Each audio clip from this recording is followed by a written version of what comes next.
Price the Lord. കർത്താവിൻ്റെ പരിശുദ്ധമായ നാമം ഇന്ന് രാത്രിയിലും വാഴ്ത്തപ്പെടുമാറാകട്ടെ. കടന്നു വന്ന കൂട്ടായ്മയുടെ നടുവിൽ ദൈവത്തെ ആരാധിച്ച് മഹത്വപ്പെടുത്തിക്കൊണ്ടിരിക്കുന്ന എല്ലാ പ്രിയപ്പെട്ടവർക്കും വേഗം വരുന്നവനായ കർത്താവായ യേശു ക്രിസ്തുവിൻ്റെ തന്നെ നാമത്തിലുള്ള സ്നേഹവന്ദനത്തെ ആമേൻ ഒരു പ്രാവശ്യം കൂടെ അറിയിക്കുന്നു. കഴിഞ്ഞ രാത്രിയിൽ ദൈവം നമ്മളെ ബലപ്പെടുത്തിയല്ലോ, ദൈവം നമ്മളെ അനുഗ്രഹിച്ചല്ലോ. പ്രൈസുള്ള ദൈവത്തിന് മാറ്റമില്ലാത്ത തിരുവചനം ശ്രദ്ധയോടെ കേൾക്കുവാൻ പരിശുദ്ധനായ കർത്താവ് തന്ന നല്ല അവസരത്തിനായും കർത്താവിനെ ഞാൻ മഹത്വപ്പെടുത്തുകയാണ്. പ്രൈസുള്ളോ. ആമുഖം ആമനൊന്നും ഇന്നും രാത്രിയിൽ പറഞ്ഞ സമയം കളയുവാൻ താല്പര്യപ്പെടുന്നില്ല. വളരെ വേഗത്തിൽ നമുക്ക് തിരുവചന ശുശ്രൂഷയിലേക്ക് പ്രവേശിക്കുവാൻ ക്രിസ്തുവിൽ ഞാൻ ശരണപ്പെടുകയാണ്. ആമൻ. പ്രൈസുള്ളോ. ആമേൻ. 2 രാജാക്കന്മാരുടെ പുസ്തകം 2-ാം അധ്യായത്തിൻ്റെ 6-ഉം 7-ഉം വാക്യം ഇന്ന് രാത്രിയിലെ ചിന്തയ്ക്കായി നമുക്ക് വായിക്കാം. 2 രാജാക്കന്മാരുടെ പുസ്തകം 2-ാം അധ്യായത്തിൻ്റെ 6-ാമത്തെയും 7-ാമത്തെയും വാക്യം.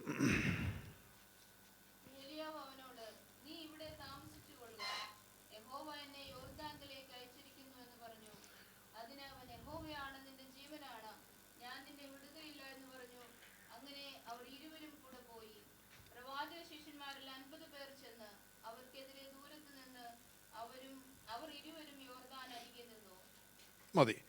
പ്രാർത്ഥനയ്ക്കായി നമ്മുടെ കണ്ണുകളെ അടയ്ക്കാം. തിരുവചന ചിന്തയിലേക്ക് നമ്മൾ പ്രവേശിക്കുമ്പോൾ നാം ദൈവത്തിൻ്റെ മുൻപിലാണ് ഇരിക്കുന്നത്. ദൈവത്തോട് നമ്മൾ സംസാരിച്ചു കൊണ്ടിരുന്നു, ദൈവത്തോട് നമ്മൾ പ്രാർത്ഥിച്ചു, ദൈവത്തെ നമ്മൾ ആരാധിച്ച് മഹത്വപ്പെടുത്തിക്കൊണ്ടിരുന്നു. തുടർന്നുള്ള ചില സമയങ്ങളിൽ കർത്താവ് നമ്മളോട് സംസാരിക്കണമെന്നുള്ള ആഗ്രഹത്തോടെ നാം ഇരിക്കുകയാണ്. ദൈവം നമ്മളോട് സംസാരിച്ചെങ്കിലേ മതിയാകുകയുള്ളൂ. ദൈവത്തിൻ്റെ ശബ്ദം കേൾക്കുവാൻ ആഗ്രഹിക്കുന്നവർ ഇന്ന് രാത്രിയിൽ ആത്മാർത്ഥമായ ദൈവസന്നിധിയിൽ പ്രാർത്ഥിച്ചാട് കർത്താവിനോട് സംസാരിക്കണം, എന്നോട് ഇടപെടണമേ എന്ന് ആഗ്രഹിച്ച് പ്രാർത്ഥിച്ചാട്. പരിശുദ്ധനായ ഞങ്ങളുടെ സ്വർഗീയ പിതാവേ, നല്ല ദിവസത്തിൻ്റെ നല്ല സമയത്തിനായി കർത്താവിനെ സ്തുതിക്കുന്നു. ഈ കൂട്ടായ്മയുടെ 2-ാമത്തെ രാത്രിയിൽ ദൈവത്തിൻ്റെ പാദപിടുത്തങ്ങളിലേക്ക് ഞങ്ങൾ അടുത്ത് വന്നിരുന്ന് ആരാധിച്ചു, ഞങ്ങൾ പ്രാർത്ഥിച്ചു. തുടർന്ന് ഞങ്ങൾ അങ്ങയുടെ ശബ്ദം കേൾക്കുവാൻ ആഗ്രഹിക്കുന്നു. ഞങ്ങൾക്ക് ആവശ്യമാകുന്ന ആലോചന, സഭയ്ക്ക് ആവശ്യമാകുന്ന ദൂത് കർത്താവ് ഞങ്ങൾക്ക് വെളിപ്പെടുത്തി തരുമാറാകണമേ. സംസാരിപ്പാനടിയനെ ബലപ്പെടുത്തണമേ. ആമേൻ. വചനം വെളിപ്പെടാതിരിക്കത്തക്ക നിലയിൽ വ്യാപരിക്കുന്ന എല്ലാ ഇരുളിൻ്റെ മണ്ഡലങ്ങളും എല്ലാ തടസ്സവാദങ്ങളും നസറിന യേശു ക്രിസ്തുവിന്റെ നാമത്തിൽ, ദൈവത്തിൻ്റെ പരിജ്ഞാനത്തിന് വിരോധമായി ഉയരുന്ന എല്ലാ ഉയർച്ചകളും സങ്കല്പങ്ങളും കോട്ടകളും നസറിന യേശു ക്രിസ്തുവിൻ്റെ നാമത്തിൽ ഇടിച്ചു കളയുകയാണ്. ഞങ്ങളെ ഒരുമിച്ച് അനുഗ്രഹിച്ചാടുക. നല്ല ശക്തമായ ആമൻ ഒരാരാധനയുടെ അന്തരീക്ഷം ഞങ്ങളുടെ നടുവിൽ ആമൻ ഉണർത്തപ്പെടട്ടെ, ഒരുക്കപ്പെടട്ടെ. കർത്താവ് ഇത് ചെയ്തു തന്നിരിക്കുന്ന വൻകൃപയ്ക്കായി സ്തോത്രം. കടന്നു വരാനുള്ള പ്രിയപ്പെട്ടവർ വേഗം വന്നു ചേരുവാൻ ഇടയാക്കണമേ. മഹത്വം അങ്ങയ്ക്ക് യേശുവിന്റെ നാമത്തിൽ തന്നെ. Price the Lord. സന്തോഷമുള്ള ഒരു കാര്യമൂർത്തി കർത്താവിന് സ്തോത്രം ചെയ്താട്ടെ. നാം വായിച്ച തിരുവചന ഭാഗത്തിലേക്ക് നിങ്ങളുടെ ശ്രദ്ധയെ ഞാൻ ക്ഷണിക്കുകയാണ്. നിങ്ങൾക്ക് പരിചിതമാകുന്ന ഒരു വേദഭാഗമാണ് നാം വായിച്ച് കേൾക്കുവാനിടയായിത്തീരുന്നത്. അതിൻ്റെ പശ്ചാത്തലമൊക്കെ നമുക്കറിയാം. Price the Lord. ഒന്നുകൂടെ നമുക്ക് വായിക്കാം. 6-ാമത്തെ വാക്യത്തിൽ ഇങ്ങനെ കാണുന്നു: ഏലിയാവ് അവനോട്, നീ ഇവിടെ താമസിച്ചു കൊള്ളുക, യഹോവ എന്നെ യോർദാങ്കിലേക്ക് അയച്ചിരിക്കുന്നു എന്ന് പറഞ്ഞു. അതിന് അവൻ, യഹോവയാണ്, നിന്റെ ജീവനാണ്, ഞാൻ നിന്നെ വിടുകയില്ല എന്ന് പറഞ്ഞു. അടുത്ത വാക്യം: അങ്ങനെ അവർ ഇരുവരും കൂടെ പോയി. പ്രവാചക ശിഷ്യന്മാരിൽ 50 പേർ ചെന്ന് അവർക്കെതിരെ ദൂരത്ത് നിന്ന് അവർ ഇരുവരും യോർദാനരികെ നിന്നു. Price the Lord. ഏലിയാവ് സ്വർഗത്തിലേക്ക് എടുക്കപ്പെടാൻ തുടങ്ങുന്ന സമയം, ദൈവത്തിൻ്റെ പദ്ധതി പ്രകാരം ദൈവത്തിൻ്റെ കരങ്ങൾ ശക്തമായി ഇണങ്ങപ്പെട്ട ഉപകരിക്കപ്പെട്ട ഒരു ദൈവ പുരുഷൻ. ഒരു കാലഘട്ടത്തിൽ ജീവിതത്തിൻ്റെ പ്രശ്നങ്ങളുടെയും പ്രതികൂലങ്ങളുടെയും നടുവിൽ, അല്ലെങ്കിൽ ശുശ്രൂഷയുടെ നടുവിൽ വെല്ലുവിളികളെയും ഭീഷണികളും നേരിട്ടപ്പോൾ, എനിക്ക് മതി കർത്താവേ, ഞാൻ മരിച്ചാൽ മതിയായിരുന്നു എന്ന് ആഗ്രഹിച്ചവൻ, മരണം ചോദിച്ചവൻ, മരണം കാംക്ഷിച്ചവൻ. എന്നാൽ തുടർന്നുള്ള സമയം ദൈവത്തിൻ്റെ പദ്ധതി അതല്ലാതിരുന്നത് കൊണ്ട് ദൈവം തനിക്ക് ആലോചന കൊടുത്ത്, ദൂത് കൊടുത്ത്, ദൈവം തന്നെ തട്ടി ഉണർത്തി എഴുന്നേൽപ്പിച്ച് സ്വർഗത്തിലെ ഭക്ഷണം അവന് ദൂതന്മാരുടെ കയ്യിൽ കൊടുത്തയച്ച് അവനെ ബലപ്പെടുത്തിയിട്ടുണ്ട്. പറയുന്നു, നിനക്ക് ദൂരയാത്ര ചെയ്യുവാനുണ്ടല്ലോ എന്ന് പറഞ്ഞാൽ നിനക്ക് ഇനി ശുശ്രൂഷ ശേഷിക്കുകയാണ്. ഇനി ശക്തമായ ചില കാര്യങ്ങൾ കൂടെ ചെയ്യാനുണ്ട് എനിക്ക് വേണ്ടി. അത് ചെയ്ത് പൂർത്തീകരിക്കുന്നതിന് മുമ്പ് നീ മരണം കാക്ഷിക്കുന്നുവോ? നിന്റെ ആയുസ് തികഞ്ഞിട്ടില്ല. Price the Lord. അവിടെ നിന്നുകൊണ്ടൊരു കാര്യം പറഞ്ഞുകൊണ്ട് നമുക്ക് താഴേക്ക് വരാം. കൂടപ്പുറപ്പുകളെ, നമ്മളൊക്കെ ഇടയ്ക്കിടയ്ക്ക് മരണം ചോദിക്കുന്നവരാണല്ലേ? മരണം ആഗ്രഹിക്കുന്നവരാണ്. മരിച്ചാൽ മതിയായിരുന്നു, ചത്താ മതിയായിരുന്നു, എന്തിനാ ഇങ്ങനെ ജീവിക്കുന്നത് എന്നൊക്കെ നമ്മൾ പലപ്പോഴും ജീവിതത്തിൽ പ്രശ്നം വരുമ്പോൾ, പ്രയാസം വരുമ്പോൾ, ടെൻഷൻ വരുമ്പോൾ, സ്ട്രെസ് നേരിടുമ്പോഴൊക്കെ നമ്മൾ ചിലപ്പോൾ ഇങ്ങനെ, അല്ലെങ്കിൽ വീട്ടിൽ ലെച്ചറ കശപശാക്കി ഉണ്ടാകുമ്പോൾ, സൗന്ദര്യപ്പിണക്കം ഉണ്ടാകുമ്പോൾ ആഗ്രഹത്തോടെ അല്ലെങ്കിലും ജീവിത പങ്കാളി ഒന്ന് പ്രകോപിപ്പിക്കാൻ ചത്താ മതിയായിരുന്നു എന്ന് പറഞ്ഞിട്ടില്ലേ? Price the Lord. അങ്ങനെ പറഞ്ഞവരൊക്കെ തിരുത്തിക്കണം കേട്ടോ. കർത്താവിൻ്റെ അറിവില്ലായ്മ കൊണ്ട് പറഞ്ഞതാ. എൻ്റെ ശുശ്രൂഷ തികയ്ക്കാൻ, എന്നെക്കൊണ്ട് കർത്താവ് ചെയ്യിക്കണമെന്ന് ആഗ്രഹിക്കുന്നത് ചെയ്യാൻ എന്നെ സഹായിക്കണമേ എന്ന് പ്രാർത്ഥിക്കണം ഞാൻ നിങ്ങളും. Price the Lord. ആ ഒരു സന്ദേശം അവിടെ ആ വചനത്തിൻ്റെ അകത്തുണ്ട്. സ്വർഗത്തിലുണ്ടെന്നായ ദൈവം ഏലിയാവിന്റെ മേൽ വെച്ചിരിക്കുന്ന പദ്ധതി ജീവനോടെ, അവരെ ഉടലോടെ കൊണ്ടുപോകണമെന്നുള്ളതാണ്. പക്ഷെ ഈ പദ്ധതി ദൈവം ഏലിയാവിനോട് പറഞ്ഞിട്ടില്ല. ഏലിയാവിന് അത് അറിയില്ലായിരുന്നു. അപ്പൊ ഇതറിയാതിരിക്കെയാണ് ഒരു ഭീഷണിയുടെ സ്വരം കേട്ടപ്പോൾ മതി, എല്ലാം മതിയെന്ന് പറയാൻ ഇടയായി തീർന്നത്. ഞാൻ നിങ്ങളും പലപ്പോഴും ഇങ്ങനെയാണ്. കൂടപ്പുറപ്പ്, നിന്നെക്കുറിച്ചുള്ള ദൈവത്തിന്റെ പദ്ധതിയെക്കുറിച്ച് നിനക്കറിയാത്തത് കൊണ്ടാണ് നീ പലതും നെഗറ്റീവായിട്ട് പറയുന്നതും ചിന്തിക്കുന്നതും പ്രവർത്തിക്കുന്നതും. Praise the Lord. അപ്പൊ ഞാനും നിങ്ങളും ആദ്യം പ്രാപിക്കേണ്ട ഒരു വെളിപ്പാട്, എൻ്റെ മേലുള്ള ദൈവത്തിന്റെ പദ്ധതി എന്താണ്, എന്നെക്കുറിച്ചുള്ള ദൈവത്തിന്റെ ഉദ്ദേശം എന്താണ്. ഓരോരുത്തരെ കുറിച്ചും ദൈവത്തിനൊരു ഉദ്ദേശമുണ്ട്. Price the Lord. എല്ലാവരും പ്രസംഗിക്കണമെന്നൊരു ഉദ്ദേശമായിരിക്കില്ല ദൈവത്തിന്. എല്ലാവരും പ്രവചിക്കണമെന്നുള്ള ഉദ്ദേശമായിരിക്കില്ല ദൈവത്തിന്. എല്ലാവരും ഭൂതങ്ങളെ പുറത്താക്കുക എന്നുള്ള ഉദ്ദേശമായിരിക്കില്ല ദൈവത്തിന്. എല്ലാവരും സഭ സ്ഥാപിക്കുക എന്നുള്ള ഉദ്ദേശമല്ല ദൈവത്തിന്. എന്നാൽ പലരെ കുറിച്ചും ഇതിങ്ങനെയുള്ള പല പല പല ഉദ്ദേശങ്ങളും അവരുടെ ജീവിതത്തോടുള്ള ബന്ധത്തിൽ, അവരുടെ ജന്മത്തോടുള്ള ബന്ധത്തിൽ, ഭൂമിയുടെ പരപ്പിലെ ജനനത്തോടുള്ള ബന്ധത്തിൽ ദൈവത്തിനുണ്ട്. മറുത്ത് കൈവച്ച് പറയാൻ കഴിയും, എന്നെക്കുറിച്ചൊരു പദ്ധതി ദൈവത്തിനുണ്ടെന്ന് വിശ്വസിക്കാൻ കഴിയുന്നവർ. Price the Lord. ആ പദ്ധതി ഇനിയും വെളിപ്പെട്ട് കിട്ടാനിരിക്കുന്നതേ ഉള്ളൂ. ഞാൻ ഈ പറഞ്ഞത് ദൈവം അതിൻ്റെ നടുവിൽ നിന്ന് വെളിപ്പെടുത്തുന്ന ദൂതാണ്.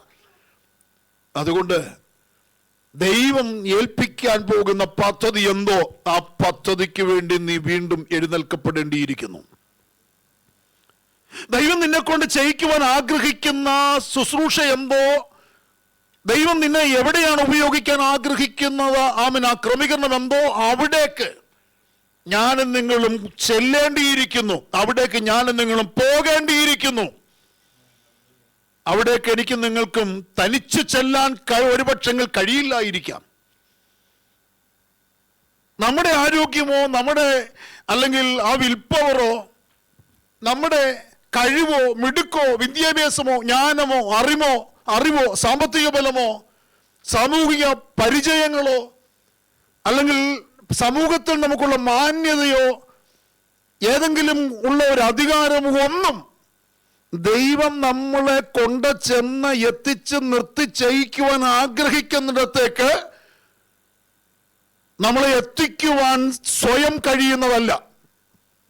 പിന്നെ അവിടേക്ക് നിന്നെ എത്തിക്കുന്നത് ദൈവമാണെന്ന് ഉറച്ചു വിശ്വസിക്കണം. അവിടേക്ക് എന്നെ കൊണ്ടുപോകാൻ ദൈവത്തിന് മാത്രമേ കഴിയൂ. അവിടേക്ക് ഞാൻ പോകും, അവിടേക്ക് ഞാൻ എത്തും എന്നൊരാഗ്രഹം എൻ്റെ ഉള്ളിൽ ഉണ്ടാകണം. ആ ആഗ്രഹത്തെയാണ് ഏലിയാവിൻ്റെ ഉള്ളിൽ, നിരാശനായി മരണം കാത്തുകിടന്ന ഏലിയാവിൻ്റെ ഉള്ളിൽ ദൈവം ഇട്ടുകൊടുത്തത്. Price the Lord. അതുകൊണ്ട് ദൂതൻ പറഞ്ഞത് നമുക്കറിയാം. സ്വർഗത്തെ കനൽമേൽ വെച്ചാട, തുരുത്തിയിൽ വെള്ളം ഒക്കെ കൊടുത്തു, വീണ്ടും തിന്നു കുടിച്ച ചവിടെ തന്നെ കിടന്നുറങ്ങി. ദൈവത്തോട് സഹിക്കുമോ? നമ്മൾ ഇതുപോലെ തിന്നു കുടിച്ച ചവിടെ എവിടെങ്കിൽ കിടന്നുറങ്ങുന്ന ഉറക്കത്തിലാണ് ഈ നാളുകളിൽ. എഴുന്നേൽക്കേണ്ട സമയം കഴിഞ്ഞു. Praise the Lord. ആമേൻ. ജീവനുള്ളവനെ നീ മരിച്ചവരുടെ നടുവിൽ, വായിച്ചിട്ടില്ലേ? മരിച്ചവരുടെ നടുവിൽ തന്നെ കിടക്കാൻ ആഗ്രഹിക്കുന്നു. എഴുന്നേൽക്ക. എഴുന്നേൽക്കാൻ നിന്റെ പ്രകാശം. അപ്പം പ്രകാശിക്കാൻ എഴുന്നേറ്റാൽ ഉടനെ പ്രകാശിക്കത്തൊന്നുമില്ല കേട്ടോ. പ്രകാശിക്കേണ്ട ഇടത്തേക്ക് നീ നീങ്ങണം. അവിടേക്ക് നിനക്ക് നീങ്ങണമെങ്കിൽ നിനക്കൊരു താല്പര്യം ഉണ്ടാകണം. നീ എഴുന്നേറ്റെങ്കിലേ മതിയാകത്തുള്ളൂ. ആ എഴുന്നേൽക്കണമെങ്കിൽ ആദ്യമേ നിന്റെ ഹൃദയത്തിൽ ഒരു ആഗ്രഹം അങ്കുരിക്കണം. എനിക്ക് എഴുന്നേൽക്കണം, എനിക്ക് പോകണം. ഞാനൊന്ന് ഒത്തിരി അല്പസമയം കൊണ്ട് ഒത്തിരി ഭാഗങ്ങൾ ഞാൻ ഒന്ന് ചിന്തിച്ചു. എന്ന് പറഞ്ഞാൽ കർത്താവ് എന്ത് ജനത്തിന് ഇന്ന് രാത്രി കൊടുക്കണം. ഇന്ന് രാത്രിയിൽ എടുത്ത വിഷയത്തിൻ്റെ ബാക്കി ഇനിയുണ്ട്. ഇന്ന് രാത്രി നാളെ പകൽ കൂടെ ശുശ്രൂഷിക്കാനുള്ള മെസ്സേജുകൾ അതിൻ്റെ ഭാഗത്തുണ്ട്. പക്ഷെ ദൈവം അവിടേക്ക് ഉള്ള എൻ്റെ ഫോക്കസ് ഒന്ന് മാറ്റിയിട്ട് ദൈവം തന്നിരിക്കുന്നൊരു സന്ദേശത്തെയാണ് ഞാൻ ഇന്ന് രാത്രി നിങ്ങൾക്ക് കൈമാറുവാൻ താല്പര്യപ്പെടുന്നത്. അതുകൊണ്ട് പ്രാർത്ഥിച്ചുകൊണ്ടിരിക്കണം, ശക്തമായി പ്രാർത്ഥിച്ചുകൊണ്ടിരിക്കണം. ദൈവം ആരോടൊക്കെ ഇടപെടാൻ പോകുക, ദൈവം നിന്നെ ഉണർത്താൻ പോകുക, ദൈവം നിന്റെ ഹൃദയത്തിൽ ആഗ്രഹത്തെ തരാൻ പോകുക, അല്ലെങ്കിൽ തന്നിരിക്കുന്ന ആഗ്രഹത്തെ, നിർജീവമായി കിടക്കുന്ന ആഗ്രഹത്തെ ഉണർത്താൻ പോകുക. ആഗ്രഹത്തിന്റെ വെളിച്ചത്തിൽ മാത്രമേ നിനക്ക് എഴുന്നേൽക്കുവാനും ആഗ്രഹത്തിന്റെ വെളിച്ചത്തിൽ മാത്രമേ നിനക്ക് പോകുവാനും കഴിയത്തുള്ളൂ. Praise the Lord. ഞാൻ അങ്ങനെ ചിന്തിച്ചു വന്ന അനേക വേദഭാഗങ്ങളിൽ പല ഭാഗത്തും ആദ്യം ദൈവം, ഞാൻ ചിന്തിച്ചൊരു മടങ്ങി വരവിനെ കുറിച്ച് മെസ്സേജ് പറയാം. ആ ഭാഗങ്ങൾ, പോർഷൻസ് എല്ലാം ഞാൻ എടുക്കും. അതുകൊണ്ട് വീണ്ടും എനിക്ക് അങ്ങോട്ട് ആ ഒരു ഉറപ്പില്ലാത്തതുകൊണ്ട് ഇവിടുന്ന് ഞാൻ വീണ്ടും എഴുന്നിട്ട് വായിക്ക് പോയിരുന്നത്. ആ ഉള്ളിൽ പ്രകാശിപ്പിച്ച പോർഷൻ ഒന്ന് അവൻ കണ്ടുപിടിക്കാൻ വേണ്ടി ഞാൻ പറഞ്ഞൊരു സാധനം എന്താണെന്ന് ചോദിച്ചാൽ, നമുക്കറിയാം ധൂർത്തപുത്രൻ, നമ്മുടെ ഭാഷയിൽ പറഞ്ഞാൽ മുടിയനായ പുത്രൻ. മുടിയൻ പുത്രൻ എന്ന് ബൈബിളിൽ ഇല്ല കേട്ടോ, അത് മനുഷ്യനിട്ട പേരാ. അവന് അപ്പന്റെ സമ്പാദ്യം മുഴുവനും ചോദിച്ചു വാങ്ങിച്ച് അവൻ ദൂരദേശത്തേക്ക് യാത്രയായി. ഞാൻ ഈ കഴിഞ്ഞ 2 ആഴ്ച മുമ്പ് ഈ മെസ്സേജ്, 2 അല്ല 3-4 ആഴ്ച മുമ്പ് ഈ മെസ്സേജിൻ്റെ ഇടയ്ക്ക് ഞാൻ ഈ ഭാഗം ഒന്ന് ടച്ച് ചെയ്യാൻ ദൈവാത്മാ പ്രകാശിപ്പിച്ചു. സമയത്ത് എനിക്ക് തന്നെ അതിശയം തോന്നി. കർത്താവ്, ഞാൻ എന്താ പറയും ഈ മെസ്സേജിൻ്റെ ഭാഗത്ത്, ഇങ്ങനൊരു മെസ്സേജിൻ്റെ ഭാഗത്ത് എന്തിനാ ഇത് പറയുന്നത്? പക്ഷെ ദൈവാത്മാവ് എന്നെ കൊണ്ടൊന്നും പറയിച്ചു. ഒരു ചേട്ടനെ കുറിച്ചും അനിയനെ കുറിച്ചും പറയിച്ചു. എനിക്കാകെ അങ്ങ് സങ്കടവും വിഷമമൊക്കെ വന്നിടത്ത മെസ്സേജ്. നമ്മളിപ്പം മെസ്സേജിനൊക്കെ എഴുന്നേറ്റ് നിൽക്കുമ്പം നമ്മുടെ ഉള്ളിലൊരു പ്രകാശനമുണ്ട്. ആ മെസ്സേജിൻ്റെ അകത്ത് ഇന്ന അന്തരീക്ഷങ്ങൾ സഭയ്ക്കകത്ത് ഉളവാക്കപ്പെടും, ആ ദൂത് അങ്ങനെ അത് പ്രസ്താവിക്കപ്പെടണം എന്നൊക്കെ നമുക്കൊരു കണക്കൂട്ട്. ചില ദൈവം ആ മെസ്സേജുകൾ പ്രിപ്പയർ ചെയ്യുമ്പോൾ ഒരു ഗൈഡൻസ്, ഒരു ഗൈഡ് ലൈൻ നമുക്ക് തരും. അതിൻ്റെ വെളിച്ചം. അപ്പം അത് മുഴുവനും മാറിയപ്പോൾ എനിക്ക് വിഷമമായി. ഞാൻ വിഷമിച്ച് വീട്ടിൽ ചെന്ന് കയറി എപ്പോഴും ചെന്ന് കയറുമ്പോൾ പ്രാർത്ഥിച്ചിട്ട്, ഇന്നത്തെ ആരാധനയുടെ മഹത്വ കർത്താവ് അങ്ങ് എടുത്തല്ലോ, ഞങ്ങളെയും എൻ്റെ കുഞ്ഞുങ്ങളെയും പ്രിയപ്പെട്ടവളെയും കാത്തുകളുടെ പരിപാടി ഇതെല്ലാം പ്രൊട്ടക്ഷനെല്ലാം പ്രാപിച്ച്, എനിക്ക് മുന്നേ അവിടെ വന്ന് അന്ധകാരത്തിൻ്റെ ശക്തികളെല്ലാം ഞാൻ ശാസിച്ചിട്ട് വീട്ടിൻ്റെ അകത്ത് വന്ന് എൻ്റെ ഷൂ പോലും അഴിച്ചെടുത്തുള്ളൂ. എന്നിട്ട് ഞങ്ങളെല്ലാവരും വീട്ടിൽ മുറിയിലോട്ട് പോകത്തുള്ളൂ. അങ്ങനെ പ്രാർത്ഥിച്ചപ്പോൾ സാധാരണ ഞാനിങ്ങനെ വരും. ഒരു ആരാധനയ്ക്കകത്ത് ഞാൻ ഉദ്ദേശിക്കുന്ന, ആഗ്രഹിക്കുന്ന ഒരു ആരാധന വെളിപ്പെട്ടില്ലെങ്കിൽ, ഒരു ദൂത് വെളിപ്പെട്ടില്ലെങ്കിൽ, മെസ്സേജ് ശോഭിച്ചില്ലെങ്കിൽ, നമ്മുടെ ഭാഷയിൽ പറഞ്ഞാൽ ഭയങ്കര വിഷമം. വണ്ടേ ഇരുന്ന് മുഴുവനും ഞാൻ പ്രിയപ്പെട്ടവരോടും കുഞ്ഞുങ്ങളോടും മോളോടും അത് പറയും. കുഞ്ഞുങ്ങൾ 2 പേരുണ്ട്, അവർ കേൾക്കെ പറയും, ഇന്നെന്തോ എനിക്കൊരു സന്തോഷമില്ല, തൃപ്തിയില്ല. അതിൻ്റെ വെളിച്ചത്തിൽ അന്ന് രാത്രി സന്ധ്യയ്ക്ക് വന്ന് കയറി പ്രാർത്ഥിക്കുമ്പോൾ, അവേ എല്ലാവരും ഒരുവിധ മെസ്സേജ് കഴിഞ്ഞ് അവരൊക്കെ സന്തോഷത്തോടെ ചായയും കുടിച്ച് കടിയൊക്കെ കഴിച്ച് വീട്ടിൽ സംസാരിച്ച് സൺഡേ സ്കൂൾ പഠിപ്പിക്കാനുള്ള പഠിപ്പിച്ച് കുഞ്ഞുങ്ങളെ കളക്ട് ചെയ്തുകൊണ്ട് പോകാനുള്ളവരെല്ലാം പോയി എല്ലാവരും വിട്ട് കഴിഞ്ഞ് ഞങ്ങൾ വീട്ടിൽ വന്ന് കയറുമ്പോൾ ഞാൻ കർത്താവേ സംതൃപ്തിയില്ലപ്പാ. ദൈവനോട് എടുത്തു പിടിക്ക് പറയുക, നിന്റെ സംതൃപ്തിയല്ല എനിക്ക് വലുത്, അതിൻ്റെ അകത്തിൽ വേദനയോടെ ഇരിക്കുന്നവർക്കുള്ളത് കൈമാറുക എന്നുള്ളത് എൻ്റെ പദ്ധതി. ഞാൻ ശരിക്കും പറഞ്ഞാൽ അങ്ങ് കിടുങ്ങിപ്പോയി. അപ്പം തന്നെ എനിക്ക് പകുതി ആശ്വാസമായി. നമുക്കൊരു മെസ്സേജ് ശോഭിക്കണമെന്നാണ് നമ്മുടെ പ്രസംഗന്മാരുടെ ആഗ്രഹം. എന്താ? മെസ്സേജ് ശോഭിക്കണം. ഇന്ന് അടിപൊളിയായിരുന്നു എന്ന് പറയണം. അടിപൊളി എന്നുള്ള വാക്ക് ഞാൻ ഉപയോഗിക്കാറില്ല, പറഞ്ഞതുകൊണ്ട് ക്ഷമിക്കണം, നിങ്ങൾക്ക് മനസ്സിലാക്കാൻ വേണ്ടി പറഞ്ഞതാണ്. നമ്മളിങ്ങനെ ഇനി അവിടെ നിന്ന് ഇതൊക്കെ പറയല്ലോ കേട്ടോ, ഇങ്ങനെ സമൂഹത്തിൽ കാണുന്ന എല്ലാ ടേംസും നമ്മുടെ നാവിൽ വരില്ല. Price the Lord. ഈ ന്യൂജൻ പിള്ളേരുടെ ഭാഷകളൊന്നും അല്ലെങ്കിൽ ലോകത്തിൻ്റെ ഭാഷകളൊന്നും നമ്മുടെ അധരം കൊണ്ട് എടുക്കരുത്. അത് പറയാൻ പ്രത്യേക കാരണമുണ്ട്. ഇന്നലെ രാത്രി ഞാൻ ആദ്യം എടുക്കാനിരുന്നൊരു മെസ്സേജ് അവൻ്റെ നാമം എന്നൊരു വിഷയമാണ്. അവൻ്റെ നാമം നമ്മുടെ നാവ് കൊണ്ട് പറയുന്നെങ്കിൽ നമ്മുടെ നാവ് കൊണ്ട് അവൻ്റെ നാമത്തിന് യോജിക്കാത്തതൊന്നും പറയരുത്. പറഞ്ഞാൽ അവൻ്റെ നാമം പറയുന്നത് കൊണ്ട് ഒരു പ്രയോജനമില്ല. യേശുവിൻ്റെ നാമത്തിൽ എൻ്റെ പനി മാറട്ടെ എന്ന് പറഞ്ഞാൽ പനി മാറണമെങ്കിൽ അവൻ്റെ നാമത്തിൻ്റെ ശക്തി ഞാൻ ഉച്ചരിക്കുമ്പോൾ എന്നിൽ വ്യാപരിക്കണം. ഞാൻ അതും പറഞ്ഞ നാവ് കൊണ്ട് യേശുവിൻ്റെ നാമം പറഞ്ഞാൽ ആ നാമത്തിൻ്റെ ശക്തി, ആ ജീവനുള്ള നാമമാണല്ലോ, ആ നാമത്തിൻ്റെ ശക്തി എൻ്റെ നാവിൽ കൂടി വ്യാപരിക്കുകയില്ല. അതുകൊണ്ട് അധമമായുള്ളതൊഴിച്ച് ഉത്തമമായത് എന്ന് ബൈബിൾ എഴുതി വച്ചിരിക്കുന്നത്. ഇത് ഈ കഴിഞ്ഞ നാളുകൾ ദൈവം എന്നെ ശക്തമായി പഠിപ്പിച്ച്, ഞങ്ങൾക്കിവിടെ ഈ ഇപ്പം നൈറ്റ് പ്രെയറുണ്ട്, മാസത്തിലൊരു നൈറ്റ് പ്രെയറുണ്ട്. ഇതെല്ലാം ഈ 1.5 വർഷത്തിനുള്ളിൽ തുടങ്ങിയ സംവിധാനങ്ങളാണ്. Night prayer, chain prayer, intercessory prayer, park prayer, അങ്ങനെ കുറേ കാര്യങ്ങളുണ്ട്. പിന്നെ പ്രഭാതങ്ങളിലുള്ള പ്രാർത്ഥന, ഇതെല്ലാം ഈ അടുത്ത 1, 2, 3 വർഷത്തിനുള്ളിൽ തുടങ്ങി. ചെയിൻ പ്രെയറൊക്കെ 5-10 വർഷമായിട്ട് തുടങ്ങിയതാണ്. അപ്പം ഇങ്ങനെ ജനത്തിനോട് പ്രാർത്ഥനയെ പഠിപ്പിക്കാൻ, ഇങ്ങനെ പ്രാർത്ഥിക്കുമ്പോൾ അങ്ങനെ ഞാൻ ദൈവസന്നിധിപ്പം ദൈവം എന്നോട് പറഞ്ഞ കാര്യങ്ങളാണ്. എന്നെ ദൈവം പഠിപ്പിക്കുന്നതാണ് ജനത്തിന് കൊടുക്കുന്നത്. ഇന്ന് രാത്രി അതിൻ്റെ വിളിച്ചാൽ നിങ്ങളൊന്ന് പ്രിപ്പയറായി ഒരുങ്ങിയിരിക്കാൻ വേണ്ടി പറഞ്ഞതാണ്. ഞാൻ പറഞ്ഞതിൻ്റെ സാരം എന്തെന്ന് ചോദിച്ചാൽ, എന്നെ കേൾക്കുന്ന കൂടപ്പുറപ്പുകളെ, ആമേൻ, പ്രൈസ് ദി ലോർഡ്, നാമത്തിൻ്റെ ശക്തി എൻ്റെ ജീവിതത്തിൽ വ്യാപരിക്കണമെങ്കിൽ ഞാൻ ആവശ്യമില്ലാത്ത കാര്യങ്ങൾ പറയരുത്. കേൾക്കുന്നതിനല്ല ഞാൻ മറുപടി പറയാനും പോകരുത്. അങ്ങനെ വരുമ്പോൾ ആവശ്യമുള്ളതിനും ഇല്ലാത്തതിനും യേശുവിൻ്റെ നാമം ഉപയോഗിക്കുകയും ചെയ്യരുത്. ആവശ്യമുള്ളതിന് ഉപയോഗിച്ചു, ആവശ്യമില്ലാത്തതിന് എൻ്റെ നാമം വൃഥ കൽപ്പനയാണ്. നമ്മൾ വഴക്കിടുമ്പോൾ, ഭാര്യയും ഭർത്താവും വഴക്കിടുമ്പോൾ, ഭാര്യ വഴക്കിടുമ്പോഴും ഭർത്താവ് പറയും ചില ആത്മീയ നിലവാരത്തിലുള്ള യേശുവിൻ്റെ നാമത്തിൽ തന്നെ നാവ് അടയട്ടെ എന്നൊക്കെ നമ്മൾ പറയാറുണ്ടല്ലേ. അങ്ങനെയൊന്നും ഉപയോഗിക്കാനുള്ളതല്ല യേശുവിൻ്റെ നാമം, ആണോ? ഭർത്താവ് ദേഷ്യപ്പെടുമ്പോൾ ഭാര്യയ്ക്ക് പറയാൻ യേശുവിൻ്റെ നാമത്തിൽ നിങ്ങളങ്ങ് യേശുവിൻ്റെ നാമം തീർക്കാനുള്ളതാണോ? അവൻ്റെ നാമത്തെ മോശ വാഗ്ദത്ത ദേശത്തേക്ക് ദൈവം കടത്താഞ്ഞതിന് കാരണം എന്താ? കോപിച്ചു എന്നുള്ളതാ. പാറയെ ഒന്നടിക്കാൻ പറഞ്ഞപ്പം കോപത്തിന്റെ വെളിച്ചത്തിൽ 2 അടിച്ചു. അവിടെ കർത്താവ് മോശയും ദൈവം തമ്മിലുള്ള സംഭാഷണത്തിന്,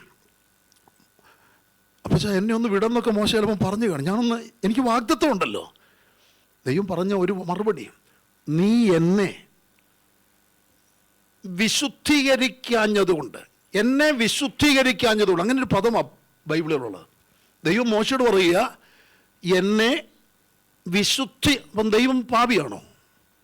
നമ്മൾ വിശുദ്ധീകരിച്ചാൽ ദൈവം വിശുദ്ധനാകത്തുള്ളൂ? അല്ല. പിന്നെന്തിനാ ദൈവം അങ്ങനെ പറഞ്ഞത്? എടാ, എൻ്റെ വിശുദ്ധിയെ, എൻ്റെ നാമത്തിൻ്റെ ശ്രേഷ്ഠതയെ ജനത്തിന് മനസ്സിലാകുന്ന നിലയിൽ വെളിപ്പെടുത്തി കൊടുക്കാഞ്ഞതിനാൽ എൻ്റെ കോപം നിൻ്റെ മേൽ എന്നാണ് പറഞ്ഞത്, അല്ലേ? അപ്പം ഞാൻ പറഞ്ഞതിൻ്റെ സാരം എന്നത് ചോദിച്ച് എന്നെ കേൾക്കുന്ന ദൈവമക്കളെ, നമ്മൾ അത്രയ്ക്ക് ഭയത്തോടും വിറയലോടും കൂടെ, പുതിയ നിയമത്തിലെ ഭാഷ കേട്ടോ, ഭയത്തോടും വിറയലോടും കൂടെ നിൻ്റെ പ്രവാസകാലം തികയ്ക്കാം. അപ്പോൾ ഈസിയാണോ ക്രിസ്ത്യ ജീവിതം?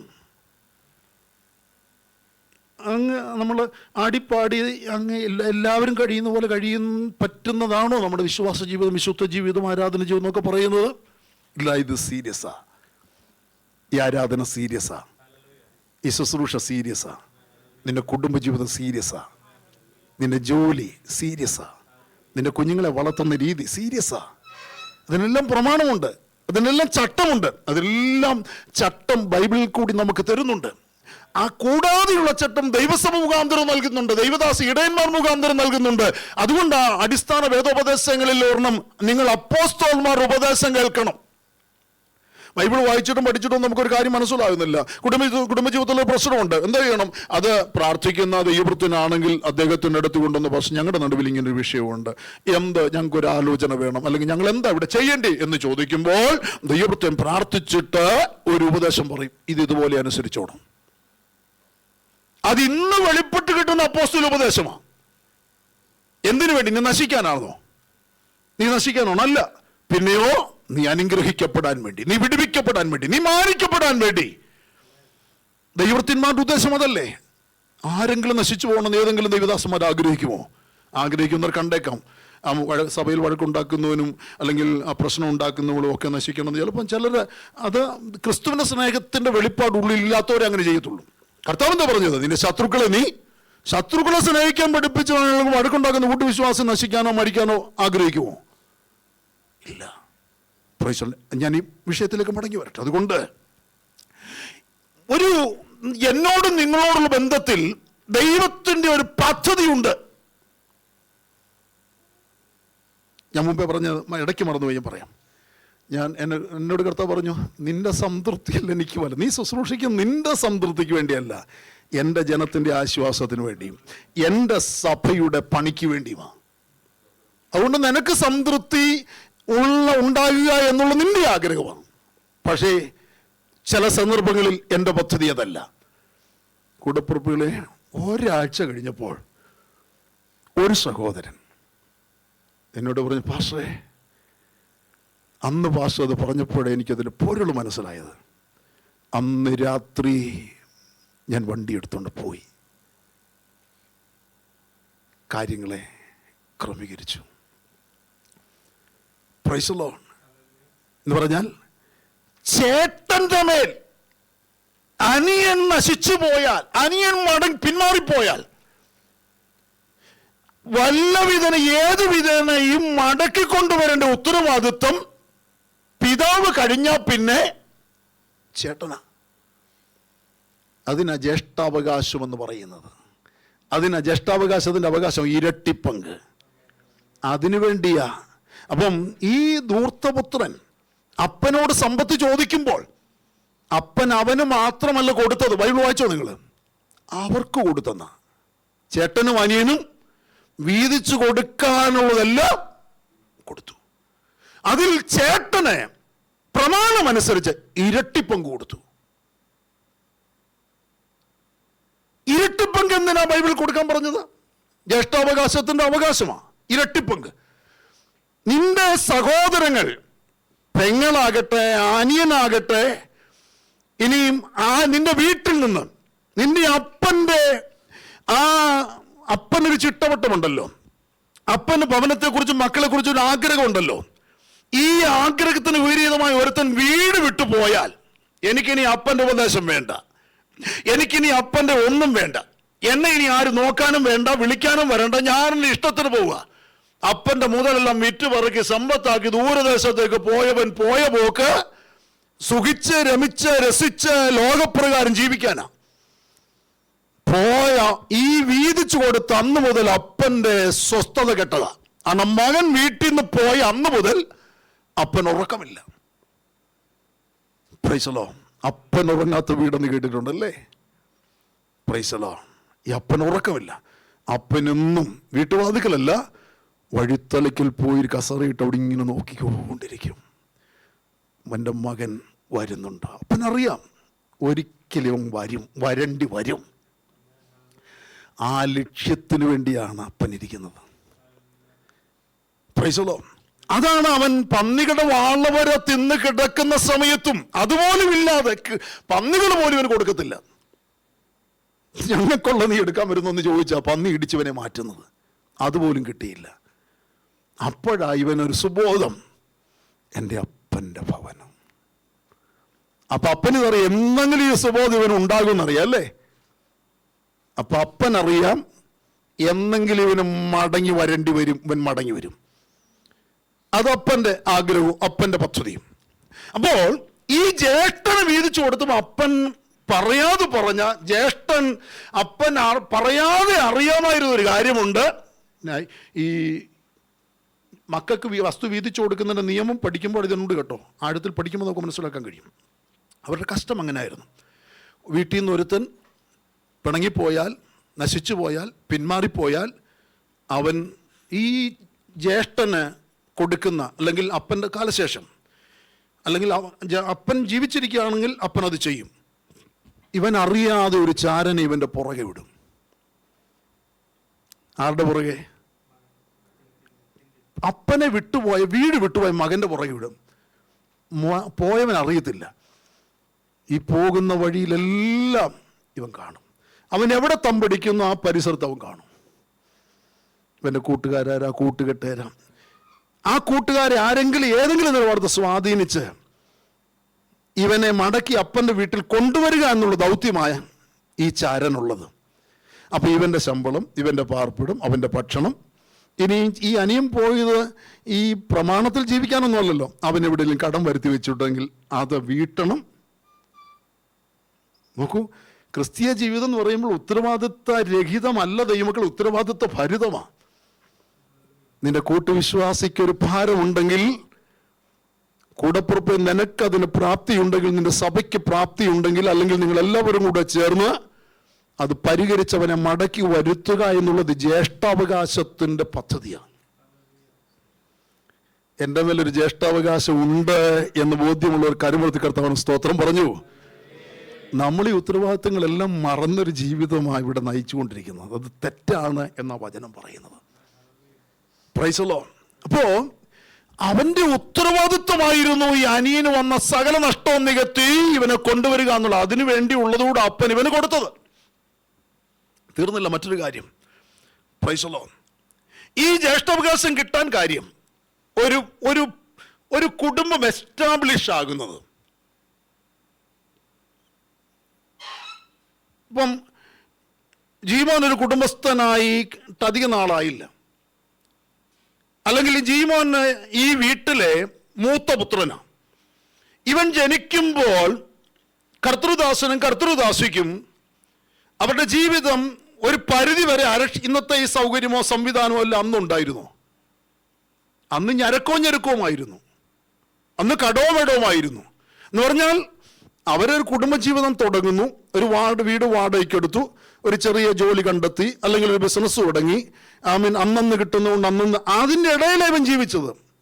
ഇവൻ ജീവിച്ചു വളർന്നു വരുമ്പോൾ ഞെരുക്കത്തിലും ഞരക്കത്തിലുമാണ്.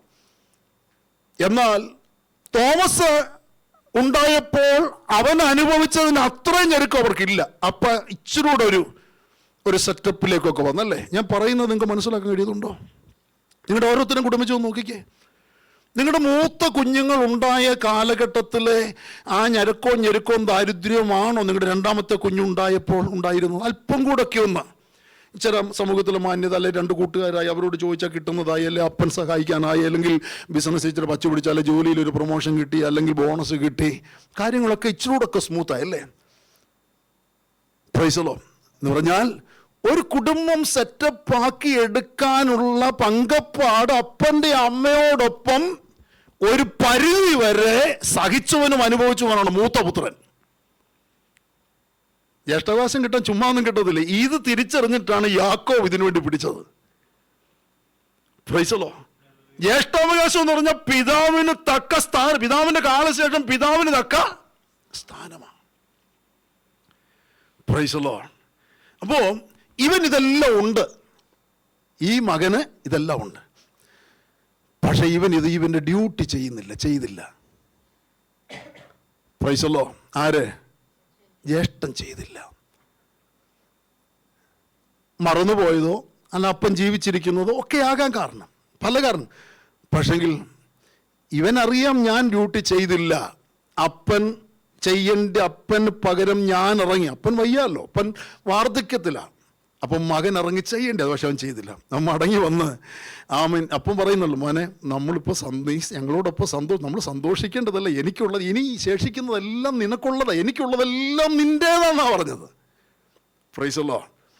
അപ്പം അവൻ പറയുന്നുണ്ട് അപ്പാ നീ ഇത്ര നാളായിട്ട് എനിക്ക് എൻ്റെ കൂട്ടുകാരോടൊപ്പം സന്തോഷിക്കാനൊരു, അപ്പൻ്റെ വീട്ടിലാണെങ്കിലും അപ്പോൾ ഈ ഇളയവൻ്റെ ആറ്റിറ്റ്യൂഡ് മൂത്ത പോട്ടെ, അത് വേറൊരു മെസ്സേജാ. എങ്കിൽ പോലും മറന്നു പോകരുത് ദൈവമക്കളെ. ഇത് ഞാൻ പറഞ്ഞപ്പോഴേ, അപ്പോൾ ഇത് പറഞ്ഞപ്പോഴേ ഞങ്ങളുടെ മെസ്സേജ് മാറിയല്ലോ. ഇത് ആ അന്തരീക്ഷം പോയി. എനിക്ക് വല്ലാത്തൊരു ബുദ്ധിമുട്ടൊക്കെ. അന്നേരം ദൈവം പറഞ്ഞു, നിന്റെ അന്ന് ഒരു കുടുംബത്തെ ദൈവം പണിയുകയായിരുന്നു. Praise the Lord. ആമേൻ. അന്ന് ആ മൂത്ത സഹോദരൻ പോയി തൻ്റെ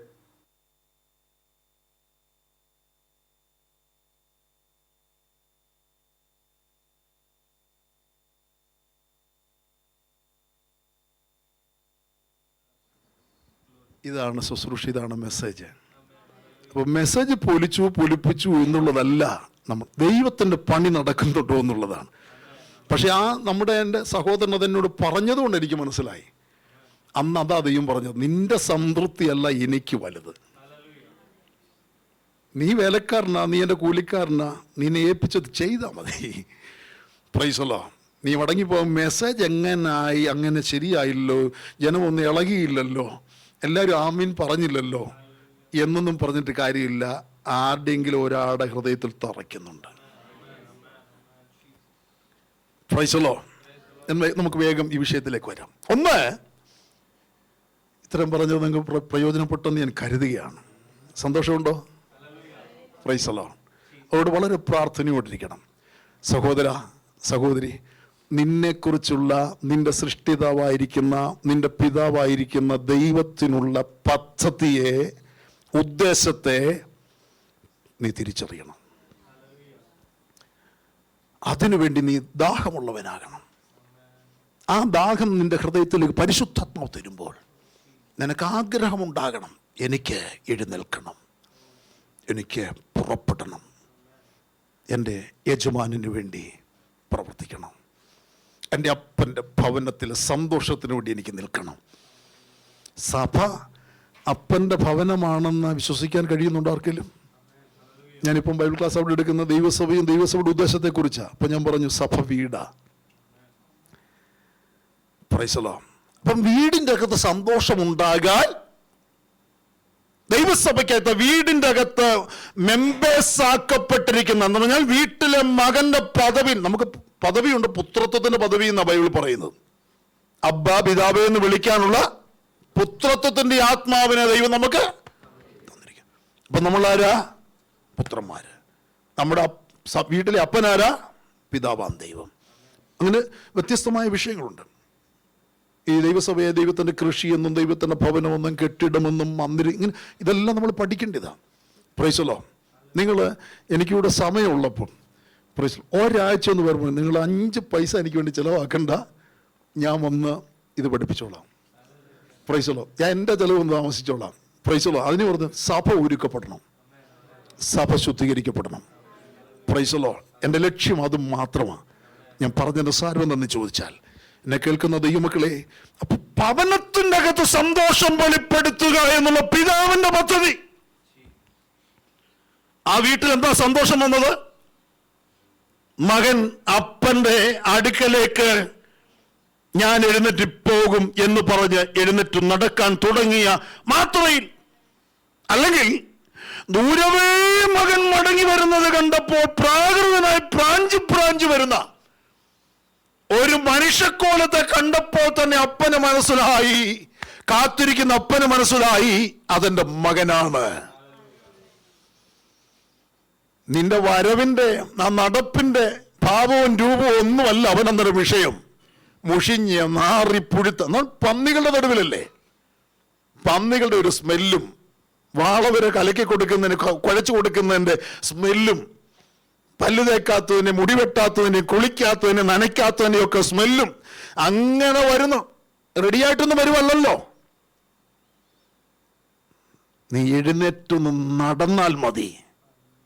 നിന്നെ കൈക്കൊള്ളുന്നവൻ ഒരു പിതാവ് ഭവനത്തിലുണ്ട്.